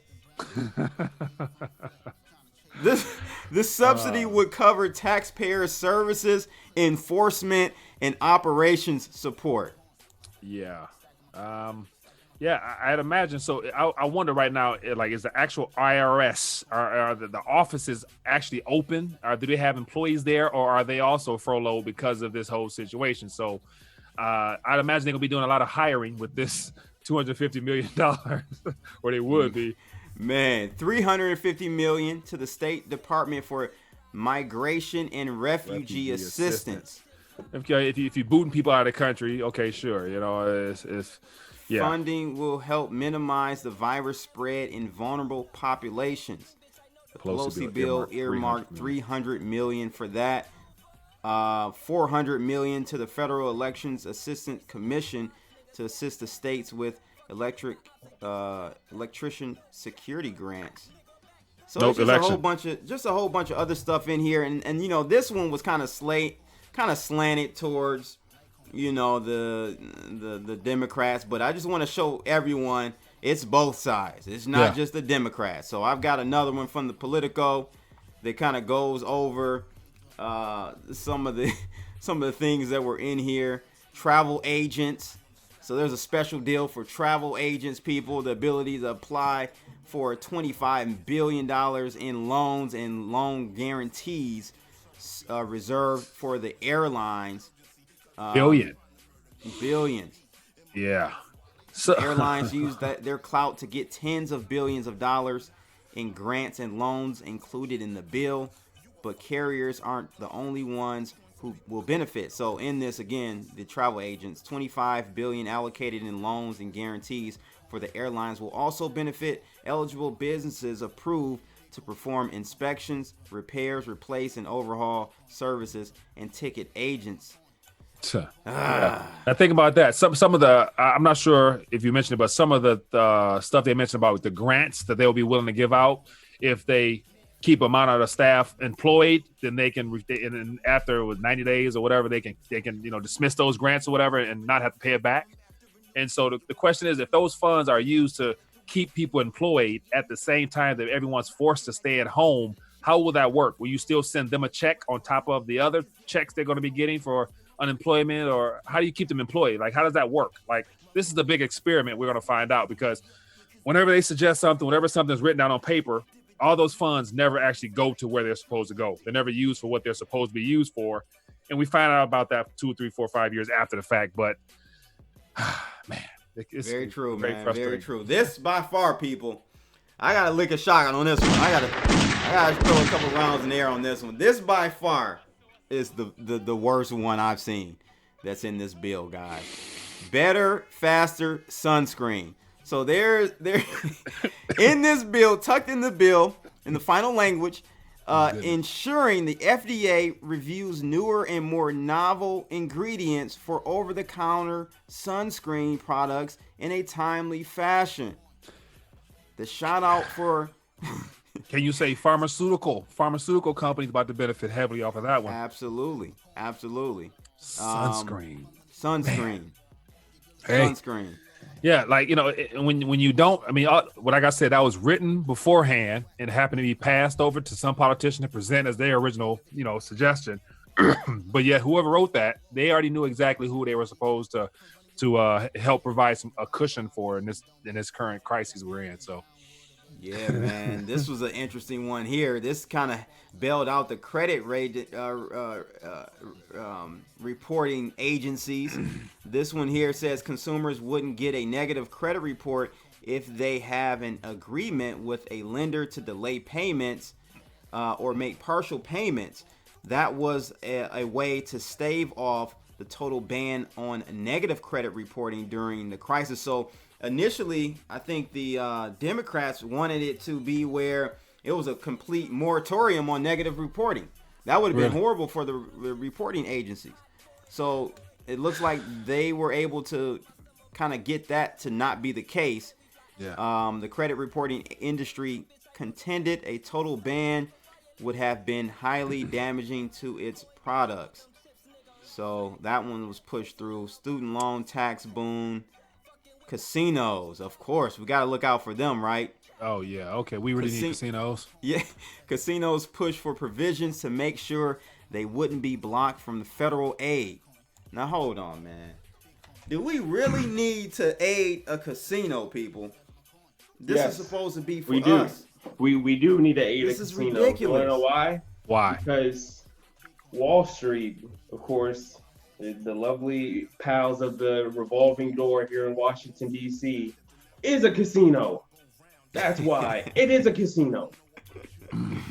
Yeah, okay. So apart from the employment side of things, what's not being talked about is that this corporate welfare will increase more of the same thing that I think we've gotten away from, which is allowing corporations to be held responsible for their malfeasance throughout the entire decade of them borrowing and not really considering, or they knew they were not going to have to pay it back. And so now, why not? Like, you know, if you have to pay it back, why not put your name in a hat and hopefully shake it up and get your number pulled? I mean, I would, if I would definitely do the same thing, knowing that the game is rigged against the people and not the corporations. Wait, Mike. Oh, wait a minute. Okay. Go ahead. First off, corporations are people. All right. Don't you get it twisted. But the board members, the board members, the shareholders is why they do what they do. And the people on the boards, which we don't know who they are, but we got an idea as who they are. Yeah. They are the ones that have drained as much out of those corporations that they can at any expense, knowing that they will be bailed out. Of course. Like golden parachutes. Like how can you not like we're expected as a people, we're expected to be able to have some savings for a rainy day. What about the corporations? What about all those profits and buybacks and you know dividends and payouts? And come on now, like if Trump stood up and said, let's just let them go under and let's give the money or give currency to the people and let them choose who the people want to stimulate, then I think we'll have a little bit of competition in the corporate realm and we'll see who's worth saving and who's not. You're talking on principles of free market, okay? This is Keynesian economy, delusional marketplace that we're operating in right now, Mike. Right. Is there anything about the life insurance company in this bill, Crypto Blood? I'm not sure, man. I would assume there has to be. I don't know. That's a good one. There has to be. Gotta be, right, Mike? Yeah. Think about this. There's about to be so many. Oh no. Okay, I'm sorry. There's 130 billion allocated to the health hospitals. So hospitals, and so the question which is needed. Should be definitely. More. But yeah, exactly. So that is the front line. Like, why wouldn't they get more? Because they're supposed to be responsible for saving lives, even though it's not really much that they can really do. But I would assume they should get a little bit more, because how do you divide 130 billion up amongst, the thousands of hospitals? They're only going to get 2 or 3 million. So, I know firsthand, one of the president of Beaumont wrote a little article in the Detroit Free Press saying that they are basically turning into a nonprofit right now, because they're taking on cases that far outseeds any it's nowhere in anything. They can't profit off of it. Like, they can't do surgeries and all types of things, so they can't do nothing that will make them money. So they're basically doing pro bono work in a sad sense. So, it's going to be a lot of layoffs in the medical realm as well. So that's going to be the phase 2 when they come back for more money. Yeah, exactly. Beaumont, guys, is a hospital, a pretty good hospital here in Oakland County near us, and they are inundated. It's bad. I hear it's pretty bad up at Beaumont right now. So you got Mark Wahlberg giving free burgers to everyone. Yeah. I saw that in the Detroit. Have you went to his restaurant? Off the topic, but have you gone? No, I haven't. Have you? Yeah, I went to the one right there in Royal Oak. It's the burgers is okay, but it's overhyped. You ain't missing nothing. That's what I've been hearing. Ain't even all that good either. So if they don't have a vegan vegetarian burger, then I ain't eating it anyway. So hey, that's probably that's why what's I haven't. good. That's what's good, man. I'm a vegetarian too, my guy. So well, I'm actually a pescatarian, so I eat fish. Uh-huh. I eat fish, but that's it. I don't eat anything else. Yeah, I'm a carnivore. But speaking of what you were saying, though, Mike, as far as they, I put a tweet out actually earlier, I think this week, and I was talking about it, and I actually added President Trump on this, man. And I was like, look, man, you need to earmark a large portion of this act. They call it, this is the funny thing, they call it the CARES Act. Yeah, we already know, guys, how the government does, right? In 9/11, they had the Patriot Act, right? So all you do is do the inverse of that. Mm-hmm. You take the opposite, divide by 1, and that's the true bill, right? The Patriot Act was really to take away our liberties, and the CARE Act is to we don't give a damn. They don't care. It's the Don't Care Act. Like, everybody know that. I mean, by this time, looking back now, you get to see all the documents, all the videos, all the documentaries made on the fact that that was a planned event. It had nothing to do with what really went down. But the fact that the Patriot Act bill was put out like the next day with the solutions, as if it was just waiting in the file cabinet, waiting to be pulled out. Here you go. This is the Patriot Act. TSA, this, that. 20 years later, TSA, that. You know what I'm saying? Like, we're still fighting terrorists, but what the? I mean, do you guys ever feel threatened by terrorist activity other than just, knuckleheads in the streets to just, I was about to say the terrorists I know are the goons in the Detroit streets, baby. That's what I'm trying to protect myself from. Exactly. You know what I'm saying? Those only terrorists I know of. No, terrorists don't affect me at all, bro. I don't know. It's just insane. So think about what's going to be rolled out as a response to this. What type of invasive policies, bills, rights, or whatever. Mm-hmm. And it's going to be in the health sector, the financial realm, as well as just whatever other thing that they can take away from us. So that's why I ain't too pressed to have martial law, because, you only see militarized troops on the streets in second and third world countries as a normal activity. You don't see that in developed worlds. But yet, to prevent social unrest and all the other stuff they're going to say is in our best interest, should we be surprised if that happens? Yeah, no, I hear you, man. So, what's the next topic you want to talk about tonight, Mike? Let's get to the gold. I want to talk. You're the gold, man. Go ahead. So let's talk about the gold. I was gonna say the Bitcoin one, but go ahead. We can do both together. I think they both go hand in hand. So they do. So, what are your thoughts? I mean, it's not surprising probably to you, Mike. This is an article out of RT, guys. Mm-hmm. U.S. faces deficit of gold amid coronavirus market rout, and essentially this article, guys, is just going over how U.S. can't get their hands on gold, and they're going to Canada. Canada's supposed to have gotten rid of all their gold years That's ago. what I thought. That's what I was wondering. I thought they sold all their gold 10 years ago. Went through the first financial crisis, or the last one, I should say. South Africa is actually canceling shipment back to London as well. Yeah, I saw that. Yeah. So this goes back to, the fact that if you look at the major players in this monetary world shift, it's already underway. China and Russia has probably already secured as much gold as they need. And so now we're in that season to where now it's a mad scramble. And the problem with who's going to be willing to give up their metals at this current price, knowing that it's well undervalued. So I would imagine, as I mentioned beforehand, my concern is that bullion dealers and everybody else in the small mom and pop stores will not be able to source enough inventory come April. So this is just not limited to the big boys. Even the small people are feeling this. And in the health scare. The funny thing is, Mike, it seems like there are going to be some unintended consequences from this gold shortage, because won't some of the small guys actually go out of business? They will go out of business. Product to sell. They will go out of business. But then here again, like all the small businesses are expendable in this monetary shift, because they'll fall in under the small business category, and they'll get a little bit of a helping hand type of thing.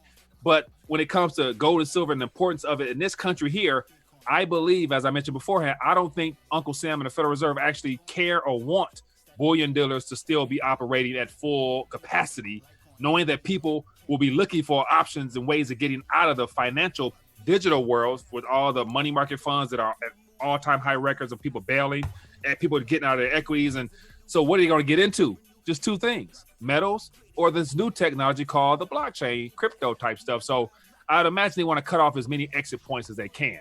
So I can see a lot of people going out of business. Yeah.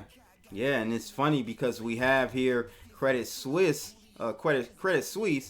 their bank, they've been minting gold since the middle of the 19th century, right? Mm-hmm. They've been asking their customers not to ask for it anymore. Yeah. Like why? Like, what type of situation is that where people know where to run, but now you're telling them, sorry, don't come this way, or we can't help you. So either they don't have anything or they're deciding not to let what they have go because it's way undervalued in comparison to all the currency that's about to be pumped out in this system, boy. Yeah. Somebody's haven't seen crack nothing the gold yet. Paper index soon. The GLD is going to split open like a carcass. Yeah. All the products, all the financial products that have been spun out that have claims to something that's real are going to be called to the carpet right now. And people gonna realize that you cannot actually get physical in anything. And the last thing people are going to want to get physical into is cash. And then, within the next couple of months, I believe that cash ban will be official, because they can't have the continuation of people going to the banks, withdrawing cash. At the same time, they want to roll out a digital system, because people will automatically fall on the default, which is to get something in their hands. Everybody's going to want to hold something in their hands, and that's going to be a problem because there's not enough paper to go around for all those claims out there anyway. So, the question is, do you really want to hold on a paper? At the same time, they print large amount, or going to be printing and increasing the reserves to the extent they're going to be doing it. So the U.S. Mint, which sells bullion coins to official distributors, was reported as saying that the virus may delay sales and delivery of its products. The director said he asked his clients to be patient. Does that mean they have it, and because of the virus, they're not comfortable shipping it, or are they really trying to say that they don't really have enough to meet those obligations that they have to get them out to the dealers or whatnot? So. Yeah, I don't know, but it's definitely it's going to be interesting to see how things pan out, because again, we always think one scenario is going to play out, but normally it's not exactly that, right? So if we see a lot of small to mid-tier precious metal dealers go out of business, that will be something that would kind of be a shock, wouldn't it, to most precious metals people? I think it would be, but this is just me personally. I think the shock will come in the month of April. For whatever reason, it just seems like the way that every week exponentially, not only the health crisis increasing exponentially, but the deterioration of our monetary system is also doing the same thing. Where the Fed's balance sheet, April, Trump said that we're all going to be in church. Back to business, right? He's selling you wolf tickets. That's all he's doing. he's trying to buy time. Oh yeah, let's get this caller on the line here. Who's calling in? Welcome to the show. Hello? Yeah, who's calling? Monty. Monty, how you doing, Monty? Pretty good. How you doing? Good. What's on your mind tonight? Yeah, I'm glad you guys are covering this topic. Definitely, you guys. I like the tinfoil hat idea. That's really interesting. I think a lot of people really need to consider that when we hear these things coming out like this, we want to go out on a tangent first, and then we want to rule out as much of the garbage as possible. Yeah. And then whatever's left will more than likely be the truth. Yeah. Usually. Yeah. I think it's better to over exaggerate it and then bring it back in. Like, talk about the most craziest stuff, just so that if it does come about, you won't be surprised because you probably touched on it. But then if it's not as bad, you're not paranoid because you already done covered all the worst case scenarios that you could come up with on your own. So yeah, sorry about that. Yeah, I like that a lot. I think a lot of people are going to benefit from your approach.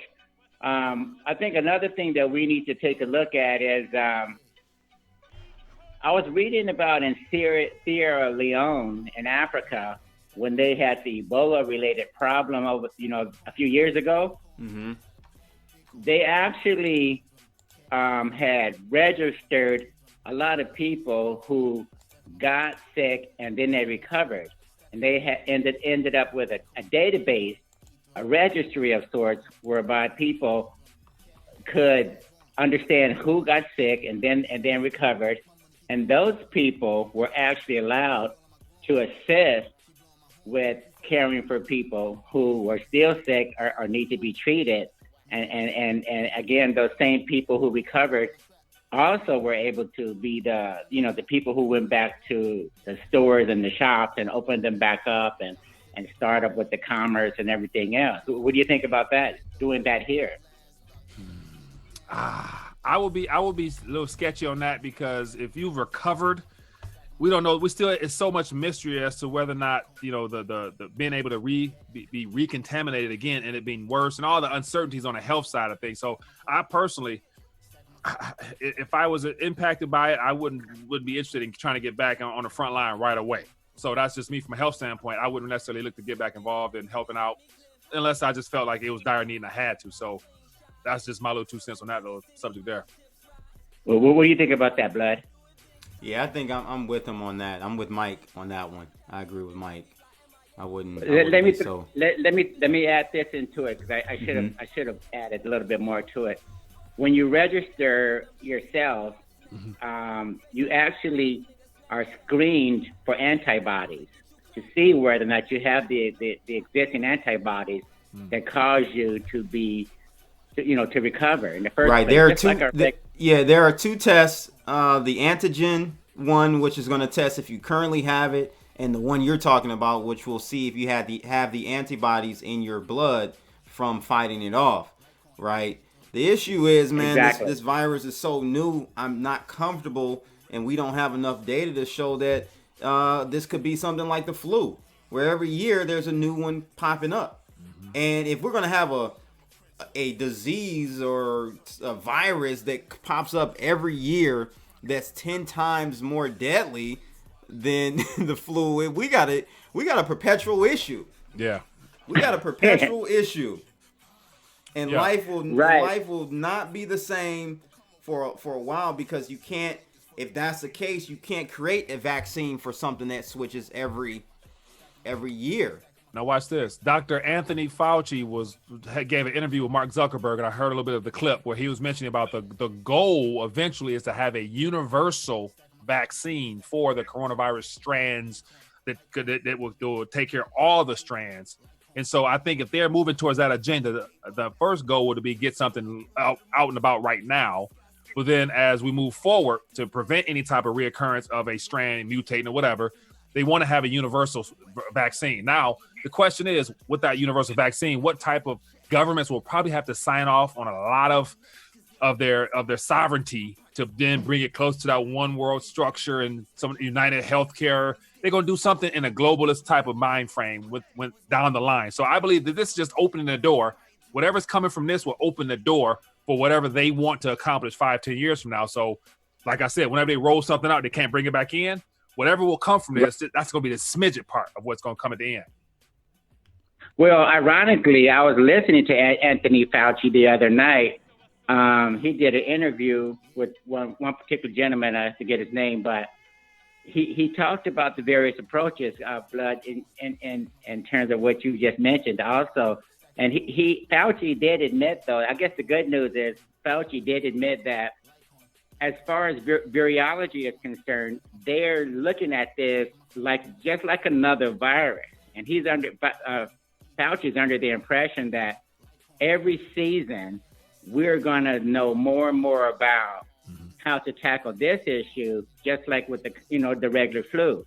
And again, the more people that get exposed to it, the less impact it's going to have going forward. Now, the good news is that is true. That's what's going to happen. But we're like year zero from when the influenza Spanish flu came out, right? The flu that we have today is that flu. It's just that we've adapted to it, right? And over generations, it's not as bad. It still kills a lot of people. But hell, we're in year zero with this coronavirus, COVID-19 thing. So it ain't gonna, I personally don't think you're gonna see just everyone running around year 2, year 3 of this all fine and dandy, man. I think we're gonna have to become a culture of wearing masks, a culture of like the Asians. We're gonna have to become like them, man. Right. Let me throw this off in there too, because you guys are gonna love this, because I think you hit on it earlier about in terms of tracking people. The built into the stimulus package, those guys given the CDC powers to use tracking related data to determine where the non-infected people are. So they want to covertly use our information to determine where you're going and what you're doing and whether or not you're complying or not complying. Because I think in South Korea and in China, they're forcing the cell phone service providers to give up that data. Here, we're using this Military Defense Act thing to compel the providers. But I think we're going to end up having a situation where, we're going to be tracked and traced, and that's going to allow those guys to know a lot more about what we're doing, where we are, where we're not. And I think that's going to be kind of interesting to see how people react to that. They're already doing that right now, actually. Oh, yeah. And, speaking of which, in China, I believe that they've lost about 21 million users through this crisis at home. Like, through the entire... that's what I'm using data like that, man, to kind of wrap my head around what's to come.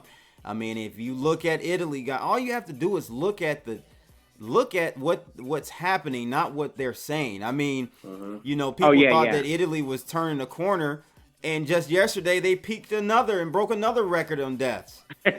So, they're not bending the curve or hitting the apex yet. And it's been how many weeks has it been in Italy? I think been a month. A month. Exactly. A month. Only a month. That's just the beginning. Right? I mean, it's just the beginning. And that was northern Italy.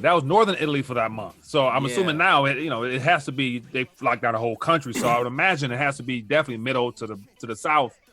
And Italy is still a small country overall. And I never try to be doom and gloom. I just rather be realistic about the situation so that we can prepare and be prepared for this. I'm hearing people, one other common theme I'm hearing that people are saying about this virus is that it will go away in the summer. That's not true. The evidence is not showing that. The evidence is showing that it does very fine in warmer weather. Yeah, it's look at Central America and in the around the equator, like it's a hot spot along the equator, so that's typically warm right now. So it's spreading. I just came back from San Cabo, Lucas San Cabo, just a week ago or two, and we left there one day before they locked down the Mexican U.S. border, and they're closing. The Uber driver told me they had closed down. They were closing down the banking system the day after I left there, and Yeah, so they're having some major issues in the warmer climates, just as you mentioned. And another curveball we're going to have to look at is, I think, Sweden. I was listening to Ivan on Tech, he's pretty good. He was talking, because I think he's from Sweden or Norway. Anyway, he was saying that in Sweden, they're taking the herd immunity approach. And as far as he's concerned, they are going to find out, for better or for worse, whether or not this is a good idea to let everybody get it. I'm so glad UK. I am so glad the UK backstepped on that and decided not to go herd immunity, because you got to understand. And I learned this. I'm not an expert. I'm just listening to people who know what they're talking about. Chris Martinson said that to reach herd immunity with this virus, with an R naught between 3 and 6 or something like that, it has to reach and saturate 80% of the population. Yeah. Why would you take that risk? It's not worth it at all. It's not worth it. And it wouldn't, because the older demographic is scared as I don't know what. You know, every person that's a little bit older or retired, they're taking extra precaution, because more than likely they've already had some type of immune compromising situation in their life, to where just fear, panic. They're staying locked up in the house. They don't want to mess with their kids, grandkids.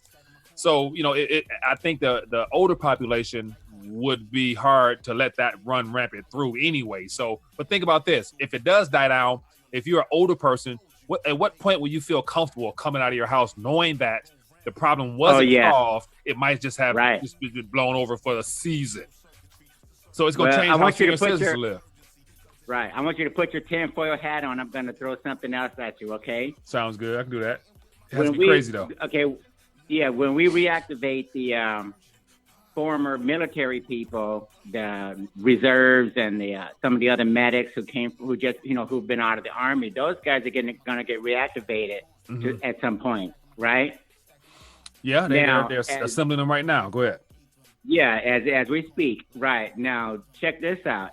If the purpose of that goes beyond just, distributing test kits or food or assisting us, if it goes down into keeping us in check, because we're going to want to go to the bank and get our money, and we're going to want to get food, and people start panicking, because believe it or not, the current IMF chief, which I know, Blood, you're interested in this part, the current IMF chief, she just said, Christine Lagarde replaced, she stepped down, then we got a new person. The lady just said over the weekend, yesterday, I think, we're officially in a recession. So this is what I'm thinking. I'm thinking when most people start to realize that this is a recession, and the other gentleman made a reference to this goes way beyond Corona. This has to do with a trend that's been in place for years, and we're just pricking the bubble. So I'm thinking that there's going to be a little bit of kind of a panic, or maybe runs on banks, or a little bit of chaos. And I think the administration wants to make sure that the military gets on top of this. What do you think about that? Yeah, that doesn't require a tinfoil hat. That sounds like that's actually what's in place right now. And so just this past week, the 26th and the 27th, the official words of the fact that the too big to fails and the commercial banks under 10 billion and above no longer have to have capital restrictions. So with the FDIC chairwoman coming out saying that, your money is safe. We've never lost a penny since 1933. So that sales pitch lets me know that the system has broken. They're scared as hell. Okay. Now, when the people find out that there's nothing in there, then the response will be mass chaos. And so that's why I think within the next, my opinion, 2 to 3 weeks, by mid-April, when stuff hits the fan for real, I can see that 15-day time frame that President Trump has us under self-quarantine optional will expire by next week. And by that point, he's going to enforce some stuff. And by that time, all the military trucks I've seen, the little memes of people shipping all types of militarized vehicles, places, I think all those camps will be set up in time to keep people in major metropolitan areas from going crazy as best they can. Really? So wow. That's big.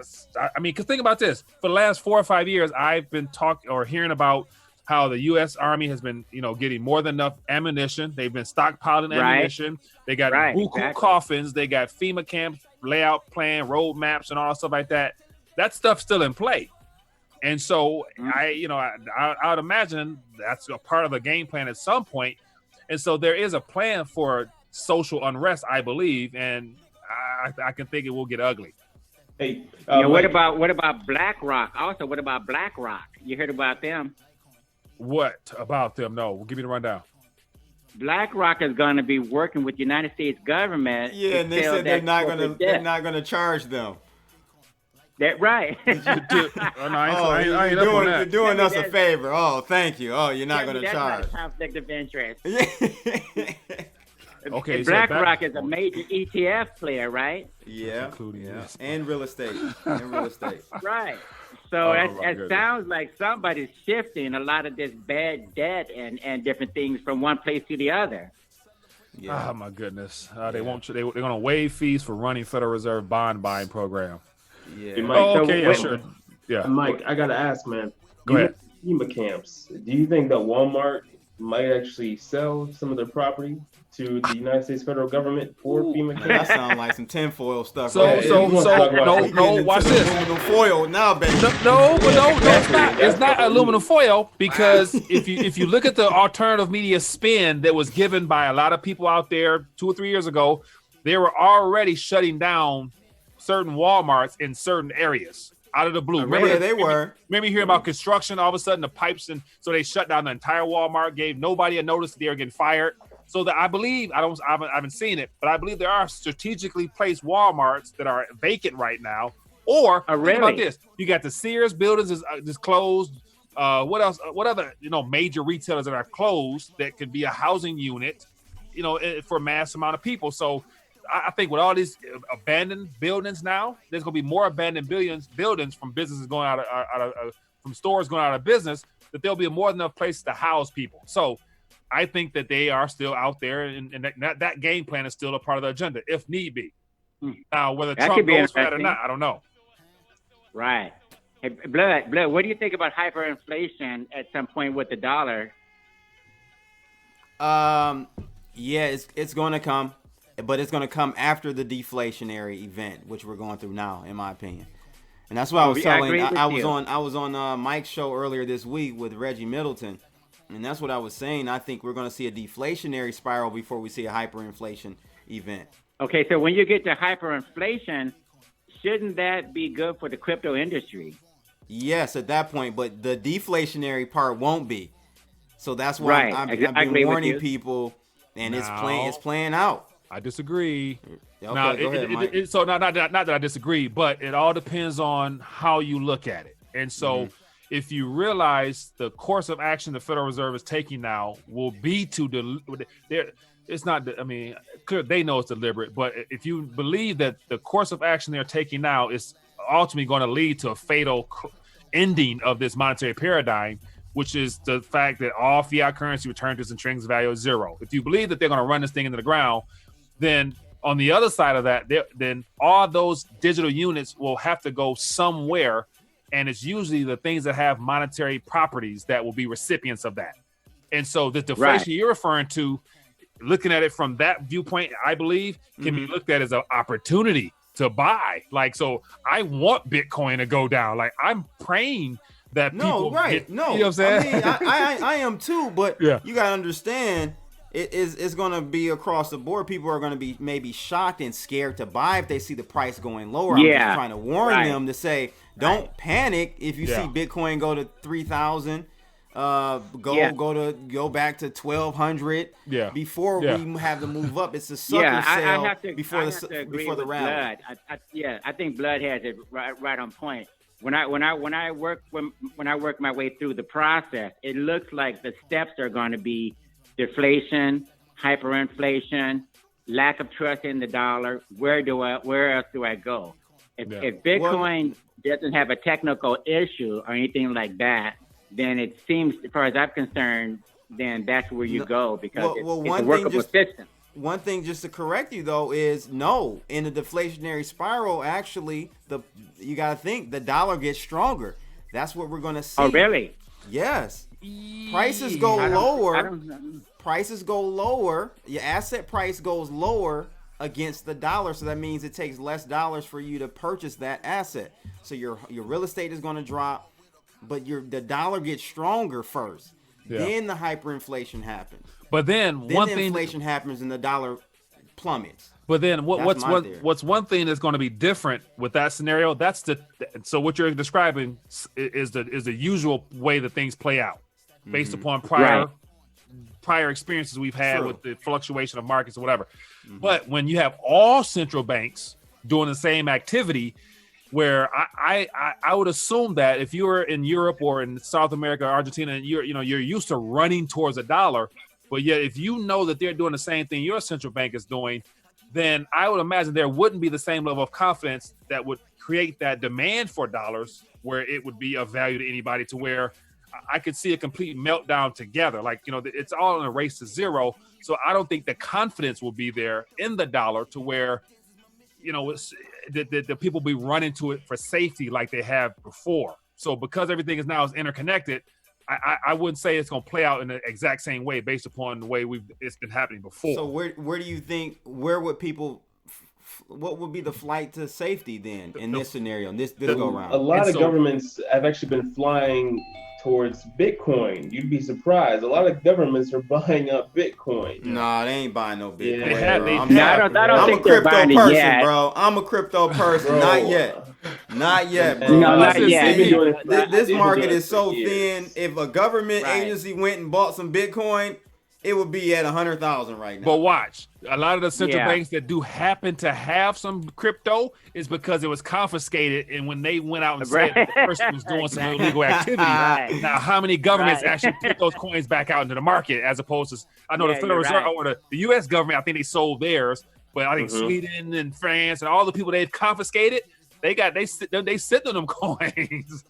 Yeah. Well, I guess the good news is corporate America and the pension funds are going to be a major factor to deal with, because they need to raise cash. Because those guys, they can't honor their pension liabilities. They're not getting a return on that money. So if you can't get a return on your money for your investor, for your pensioners and retirees, then you got to do something, right? So you raise cash, and once pensions overall, once a lot of them start raising cash, that's going to put a real squeeze on available cash. Caller, what is that? That plays right into my theory. Raising cash means buying dollars. That makes the dollar stronger, right? So you're going to have all these countries and all these institutions, and they're doing it already. They're buying dollars. They're fleeing the dollar. That's why you're seeing assets go lower. You're going to see. Okay, let me make sure I understand this. Mm-hmm. Everybody rushes into cash. Cash becomes stronger. Everything else goes down in value, right? Yes. Mm-hmm. Yes. Okay. So what do you do with all of this cash that's now becoming more worthless because of the excessive money printing? Yeah, and that's the dilemma, because gold and silver are becoming very hard to get a hold of for the average person. And therefore, what's the last outlet? It will have to be the cryptocurrency sector. There you go. I think that's exactly what's going to happen. Right. All of that cash is going to find. But guys, in investing, it's all about having your timing got to be right. So if you have the timing off, you're gonna have a totally different outcome if you think that right now is a good time to buy. And many do. Nothing wrong. This is my opinion. Yeah. Many think it's a good time to buy, gold, Bitcoin, and so on and so forth. You could possibly, if your timing is wrong, if you got the ducks in the wrong order, right? The outcome is going to look totally different. Yeah. Now watch this. No, I agree with you. No, you're right on point, Blood. You're right on point, because what's going to happen is we're going to have a total lack of confidence in just about everything. So there's no need to rush into Bitcoin. I'm going to scoop up as much Bitcoin as I can get when it gets to the point where it's like it's going to be viewed as worthless at some point. But because everything's going to be into the dollar. But when everybody goes to the dollar and the dollar is the only game in town, that money's going to come out of the dollar because people are going to realize, look, I need a return. I need to do something with You this guys money. are completely forgetting the fact that the Fed just announced open-ended quantitative easing. Tell me about it, bro. You guys are literally ignoring that. Wait. Repeat that again. Repeat that again. Unlimited quantities of reserves is about to be created. It's being created right now. So that's going to change the game plan for everybody. I know. And I'm not forgetting that, Tim. Bro, I'm not forgetting you're talking about it like, oh yeah, man, the flight is going to be going straight into the USD, man. You always mention this, bro. You're always because people aren't going to want anything it's but true. dollars, man. It's been true. It's true. The Dixie is above 100. It's show. I mean, you just look at it. It's not my opinion. It's just facts. Yeah. Now I question the viewpoint that people have about the Dixie moving forward because you're measuring it against a bunch of other currencies that are in the same problems that we are. So yes. it's that basket of currency that's all going to zero. It's like who's going first? Right. Exactly. But we're going to be the last. We're going to be last. We're going to be zero. That's the last.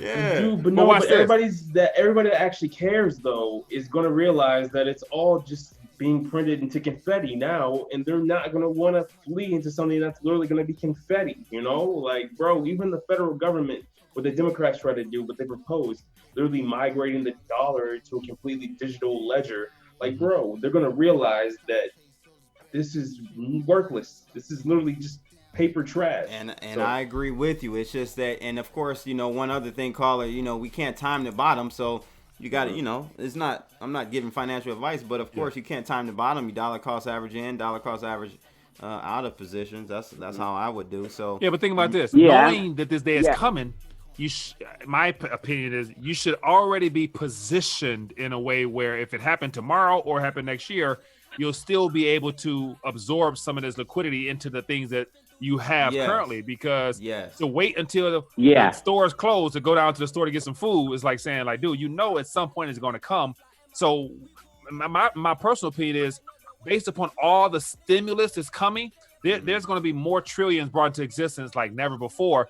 So it will not take much weight or certain coins to have that will reflect a very large nominal price in comparison to the amount of currency being brought to existence. So you don't have to have a lot, is what I'm saying, to be able to observe some things heading into this next system. Caller, it was a pleasure having you on. You hogged up about 30 minutes of our time with good questions. That's why you're still on. Good questions. Good questions. Keep that tinfoil hat. Keep that tinfoil hat. Yeah, you gotta make you one, man. Everybody need one. all right, guys. Thank you, sir. Thank you. Let's get this last caller. Who's calling in? Hey, this is LJ. LJ, what's going on, brother? What's going on, man? I hear y'all chopping it up. Thought I'd chime in a little bit. Yeah, what's on your mind tonight, man? Appreciate you calling back in tonight. Oh man, out there in the West Coast. We're. Oh man, I mean, where people are reacting like everybody's reacting all over the world, which is frightening in itself, just on the simple fact that whether true or not, to be able to stop the world at its tracks,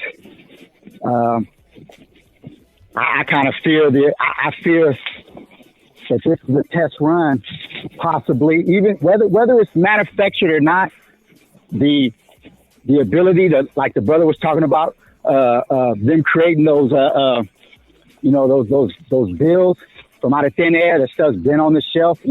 That's what all these grants, amongst the good grants, all these other grants for these contingency plans. They keep thousands of people, working to come up with these contingency plans, and many of them will never be used, but they've already got something set up in case. And so the ability to be able to stop the world like this. So now what happens if we have the right to some real dissent and they pull out a perceived pandemic? Then dissent stops. Everything shuts down. And whether this is manufactured or not, they've just put in the first test run and it works. Mankind has not created 7 billion. We've not built all these cities for us not to be resilient. Yeah, right. This is not the first time we faced this. But yet, in a modern time, we like acting like pussies. Because you got to realize this. What if the pandemic is every year? Do we shut down everything? So now we have to adapt. But in doing that, we're behind the curve. But in doing that, the adaptation, us adapting to the new normal will be at lower GDP, global GDP. Oh, so it's gonna be at lower everything. Yeah. Yeah, things got to rebalance. Things got to be rebalanced because we haven't been playing ahead of the curve. With all the technology and with all the money, these are things that we should be. First of all, our workforce should have been being trained and skilled towards these alternative ways, so that we don't have to skip a beat, or maybe we skip a beat only by a very small margin, as opposed to, because the ramifications to us shutting down could kill a whole lot more people in a whole lot other different directions and areas than the pandemic ever will. We're talking about poverty. We're talking about now people who weren't poor or who weren't on the poverty line now being on the poverty line, let alone the people who have already been on the poverty line. That means, money's going to be tight, regardless of the printing, because if the manufacturing is not there, it don't matter how much money is out there. If there ain't no toilet paper, there ain't no toilet paper. You know what I'm saying? If there ain't no, LJ. And so, yeah. Bro, you are making some serious points, bro, like some awesome points. You remind me of Gerald Salente, what he's referring to every single night on his Trends Journal show, talking about how literally this is, something that's really small and the government's overreacting to it. I mean, like, if you look at what's going on in Yemen, now they got cholera and Ebola killing people in the hundreds of thousands. It makes no sense for the U.S. government to be reacting the way they are right now. I mean, sure, this is a pandemic, but people, we've been bombing 8 different countries, my dude. Yeah. Well, look at how the reaction of the people have been, though. You know what I'm saying? Because what is going to be normal? We're never going to go back to where we were. Yeah. No, it's a new normal. So now you just look at not even on that. Look at this. If there's no socializing, then there's no reproduction. People don't meet people to reproduce in non-social environments. So now, if a significant portion of the people are in the house or are afraid to interact, you're not supposed to be getting Corona box. You're not even supposed to be getting Corona box. It's gonna shut everything down, bro. Once again, we gotta look at the bigger picture, man. You know what I'm saying? Because man still has to go on, man. You know what I'm saying? Right now we've got a little bit of food, but food production is not that. It doesn't go back that far. As far as our storage. I mean, look at the brother was talking about the on time system. Delivery system. Well, Walmart had the perfect plan for a smooth running economy. But those perfect plans always have that 2 or 3 percentile, that nuance, that black swan that makes your system not work at all. And so because of that, now we don't have no reserves. And just on that fact, every single time that, these products come up, people are going to be snatching them for a little while. And if you don't have people working to replenish, then we're actually in a deficit. We're actually going backwards. You know what I'm saying? Yet the need is still there. That's the point. They want to consolidate power. That's what this is. This is a power play. Yeah. Oh, well, they're going to do that. They're going to do that because once again, you're talking about the businesses. All the small businesses are about to go out of business, except for the ones that have cash reserve, or they have an ingenious way of staying in the market, or they say the hell with closing down, we stand open and we just revamping. We're here to serve you. This stimulus, this Corona package, didn't really, to me, help the small business like that at all. Nah, it's not. Well, it's not. This whole situation is not going to help the small. It's not going to help. This is a conundrum, man. Because this is a if we do what we know we're really supposed to do, ain't nobody gonna like that medicine. Because this is not just a problem that just happened yesterday. You know what I'm saying? This is an accumulation of all the problems now. You know what I'm saying? And and because we weren't working on that, you know, we've been living in a in an everything bubble, right? We've been living like basically what I'm saying is how far society has come has been solely based on easy money. So we really wouldn't be where we are right now if it weren't for the easy money that's been printing for the easy last money. Or I'll say this. If we had been actually investing in our workforce so that our workforce was actually up to speed with modern times, then we'd be able to take on a whole host of this stuff. But because because big corporations, because the people who knew how the tides were turning 20, 30 years ago and went along with it, rather than investing a little back into your workforce, we wouldn't be a lot of this. We would have a better ability to withstand a whole host of this. Because life goes on, pandemics, earthquakes, floods, wars, that's going to continue. Yeah. And once again, man has been resilient because of the simple fact he's been able to scratch it from the dirt when he needed to.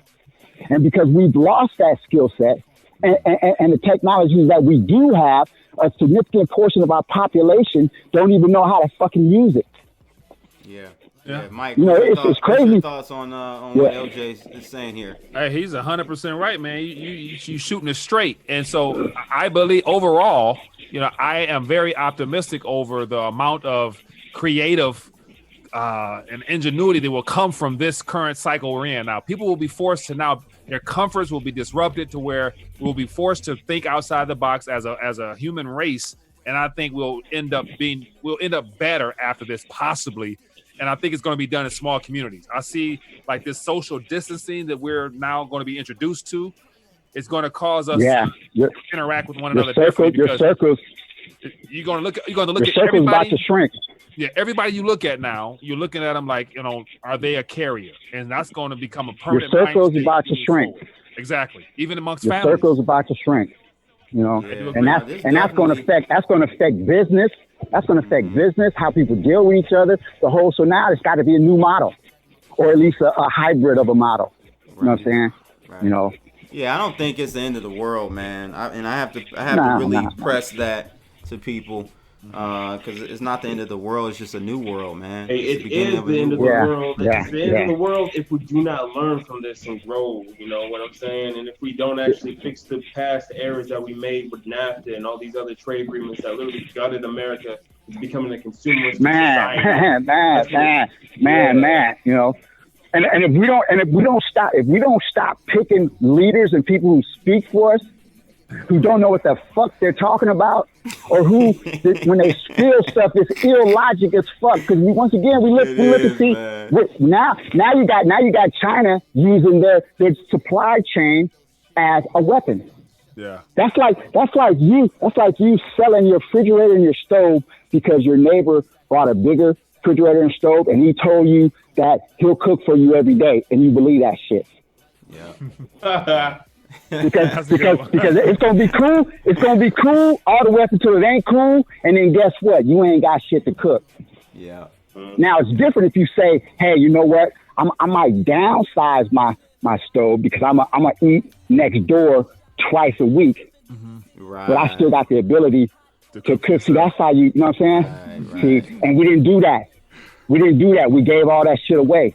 You know what I'm saying? And now we're looking to say, but guess what? That's gonna be one of our saving graces, because we're about to go through the pain, but there's going to be either old jobs that are going to come back or new jobs that are going to come, because there's going to be a whole host of food production. People doing the I'm about to hook up the microgreens now. I'm about to get in the microgreens business, because ultimately, I don't need somebody saying, "Hey, you can only spend this amount, or you can only buy this amount, or we don't have it." Yeah, Wow. I mean, yeah, You know, good points. Good points you made tonight, LJ. Definitely, and it is going to be a process. You know, we have to go through this process, and it's going to be painful because in bringing all of that back, Mike, it's going to cause prices to increase locally, right, domestically. So that has to work through. It doesn't have to be though, Crypto Blood. It doesn't have to be, bro. With the new system, with the new digital system, whenever you go through a monetary reset, like it's practically gonna be like a 1913 all over again. Still the same game, just different principles. You know what I mean? But only difference is we're used to in this country here having our standard of living has been so high. It's going to be that adjustment period to where if we are downgraded to second world status by default because we no longer have easy credit, you remove credit out of people's lives, you'll find out what you really can afford. It's a totally different country, right? Exactly. And so if there's nobody out there extending credit and financing, you can't finance things. You are literally check to check. You can only have what you can afford right now or save up again. I think people will their standards will have to adjust. The amount of money they will be willing to receive per hour will have to adjust, and right on down the line. And they'll be willing to work in the past. Our choices are going to be reduced. Yeah. Because if you don't have a manufacturing capacity, you can't have all these different varieties on the shelf. Yeah. So a whole lot of things that we took it for granted, your little favorite, this and that, may not be there anymore, or it may cost more. Yeah, I mean, iPhones are going to cost $2,000 now. You think people going to be buying iPhones? Which they should. They should. We don't need a new iPhone every year. You see what I'm saying? Or new cars every damn year. Or new cars every year. Do we really need a new car every year? So you may have stuff like that where product cycles of cars are every 5 years. Sure. a new model every 5 years or something like that. I agree with LJ. I think that all these different marketplaces are going to evolve to this new trend that America might see. Plus, 3D printing is going to probably boom. People are going to be 3D printing food, 3D printing homes. Automation, robotics, all that technical stuff which will require manpower. Here. I'm gonna leave y'all with something. Okay, and this is something that I've been really focused on, just my mindset and looking at things from a different. Part of the problem is that, like, for example, with automation, we got a lot of people that are in fear of losing their jobs because of automation. And automation is coming as fast as it comes. We don't know, but it is coming. So that is a legitimate fear. But instead of them looking at it as a fear, why not let's say the man who works on the line and he puts soles on shoes or whatever, and he's feared that there's going to be a machine that's going to take his place. Well, instead of him thinking in fear, his mindset should be, how do I own that machine? So that way that machine can stay in the factory and I can go home. Yeah. Because that machine can work 3 shifts a day at a far greater error rate than I could ever have. Yeah. Yeah. And because we're not, once again, when I talk about those who know directing the populace or the workforce in ways, if we had been directing the populace and the workforce in ways, then the workforce would be thinking on this aspect and saying, okay, bam, I don't have anything to worry, because the production is still going to be there, because our population is still there. The need is still there. But now I'm just replacing my physical with the robotics. So the economics and money and everything is still there. The cycle is still going. But guess what? I just ain't going to work. I'm on the beach somewhere. Yeah, and so that boils down to education, which just entrepreneurial, having an entrepreneurial spirit. A lot of people don't have. But I think out of this crisis, people will be forced to directly sell themselves as well as come up with new ideas and ways to get things done. They're going to have to. Old skill sets are going to come back in, and modern technology skill sets are going to, of course, be in play. But old skill sets are going to come back in. That person who can maybe farm, or that person who can maybe can fix the cars, or that person who can maybe mend something, or the person who can do the plumbing, or all these things are going to come back in, man. That person who can a whole host of that different things. All them old skill sets, maybe even, because look, what happens if somebody claims that they touched some food, some fresh food, fruits or vegetables, and got the corona? I thought about that when I used Uber Eats. So now, even if it's not real, even if it's not real, just the effect that it will have. No, it is real. There have been studies that show that it can land and stay on food. I understand that. But I'm just saying, even if it isn't, I'm just saying all it takes is for just the threat and how will the populace respond, and then how will that affect those markets and goods. So then now we're talking about shrinking, because then now, okay, well, I got to either go to a company who insures, and maybe guess what? This is the blockchain comes in, insures, and I can maybe see it on a video, the actual process of my product, or I just go to the guy around the corner who I can kind of watch him grow his shit. Well, there you have it, man. LJ always bringing great knowledge to the game, to the scene for sure. Appreciate the call in, man. Definitely call in again next week if you can. Yeah, man. Good stuff, man. All right, man. Knowledge. Hey, y'all have a good one, man. That's right. Yes, that's right. All right, people. Wow, that was this was a good episode. Well, you know, Mike is used to doing these live chats, so it comes natural for him. Yeah, man. So, I enjoyed it. Definitely had a good time with Mike tonight, guys. Definitely show him some love, please. Jump over to his Twitter page if you guys can. Where can they find you, Mike? So best place will probably be just go to YouTube, type in Rethinking a Dollar, and I'll come up there. And so from there, what I'm looking to do is if you're interested in connecting in a community-based format, I'm trying to put together like a social network over at ReThinkingTheDollar.com, and I'm trying to make it so that other people who have things they might want to share via articles, or if you're a content creator yourself, come on over to ReThinkingTheDollar.com and register a part of the network and share your videos and stuff there and help educate the public. So definitely want to just help people get their voice out there, because as you saw from this last caller, everybody got knowledge. They just need some way to share it. And so I want to help people do that. So excellent. Rethinking the Dollar, and that's with a G. Yes, .com. So definitely get over there, guys, and also follow him on Twitter.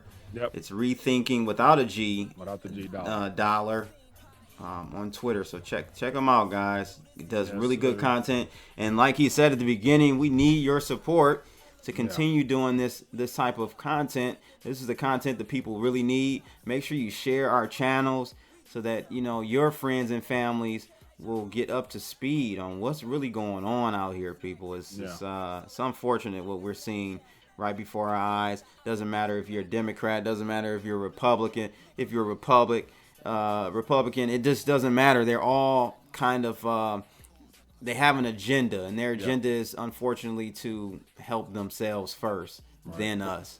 Right. So, we're all in the same game, fighting the same opponent in a sense of it's we the people versus them.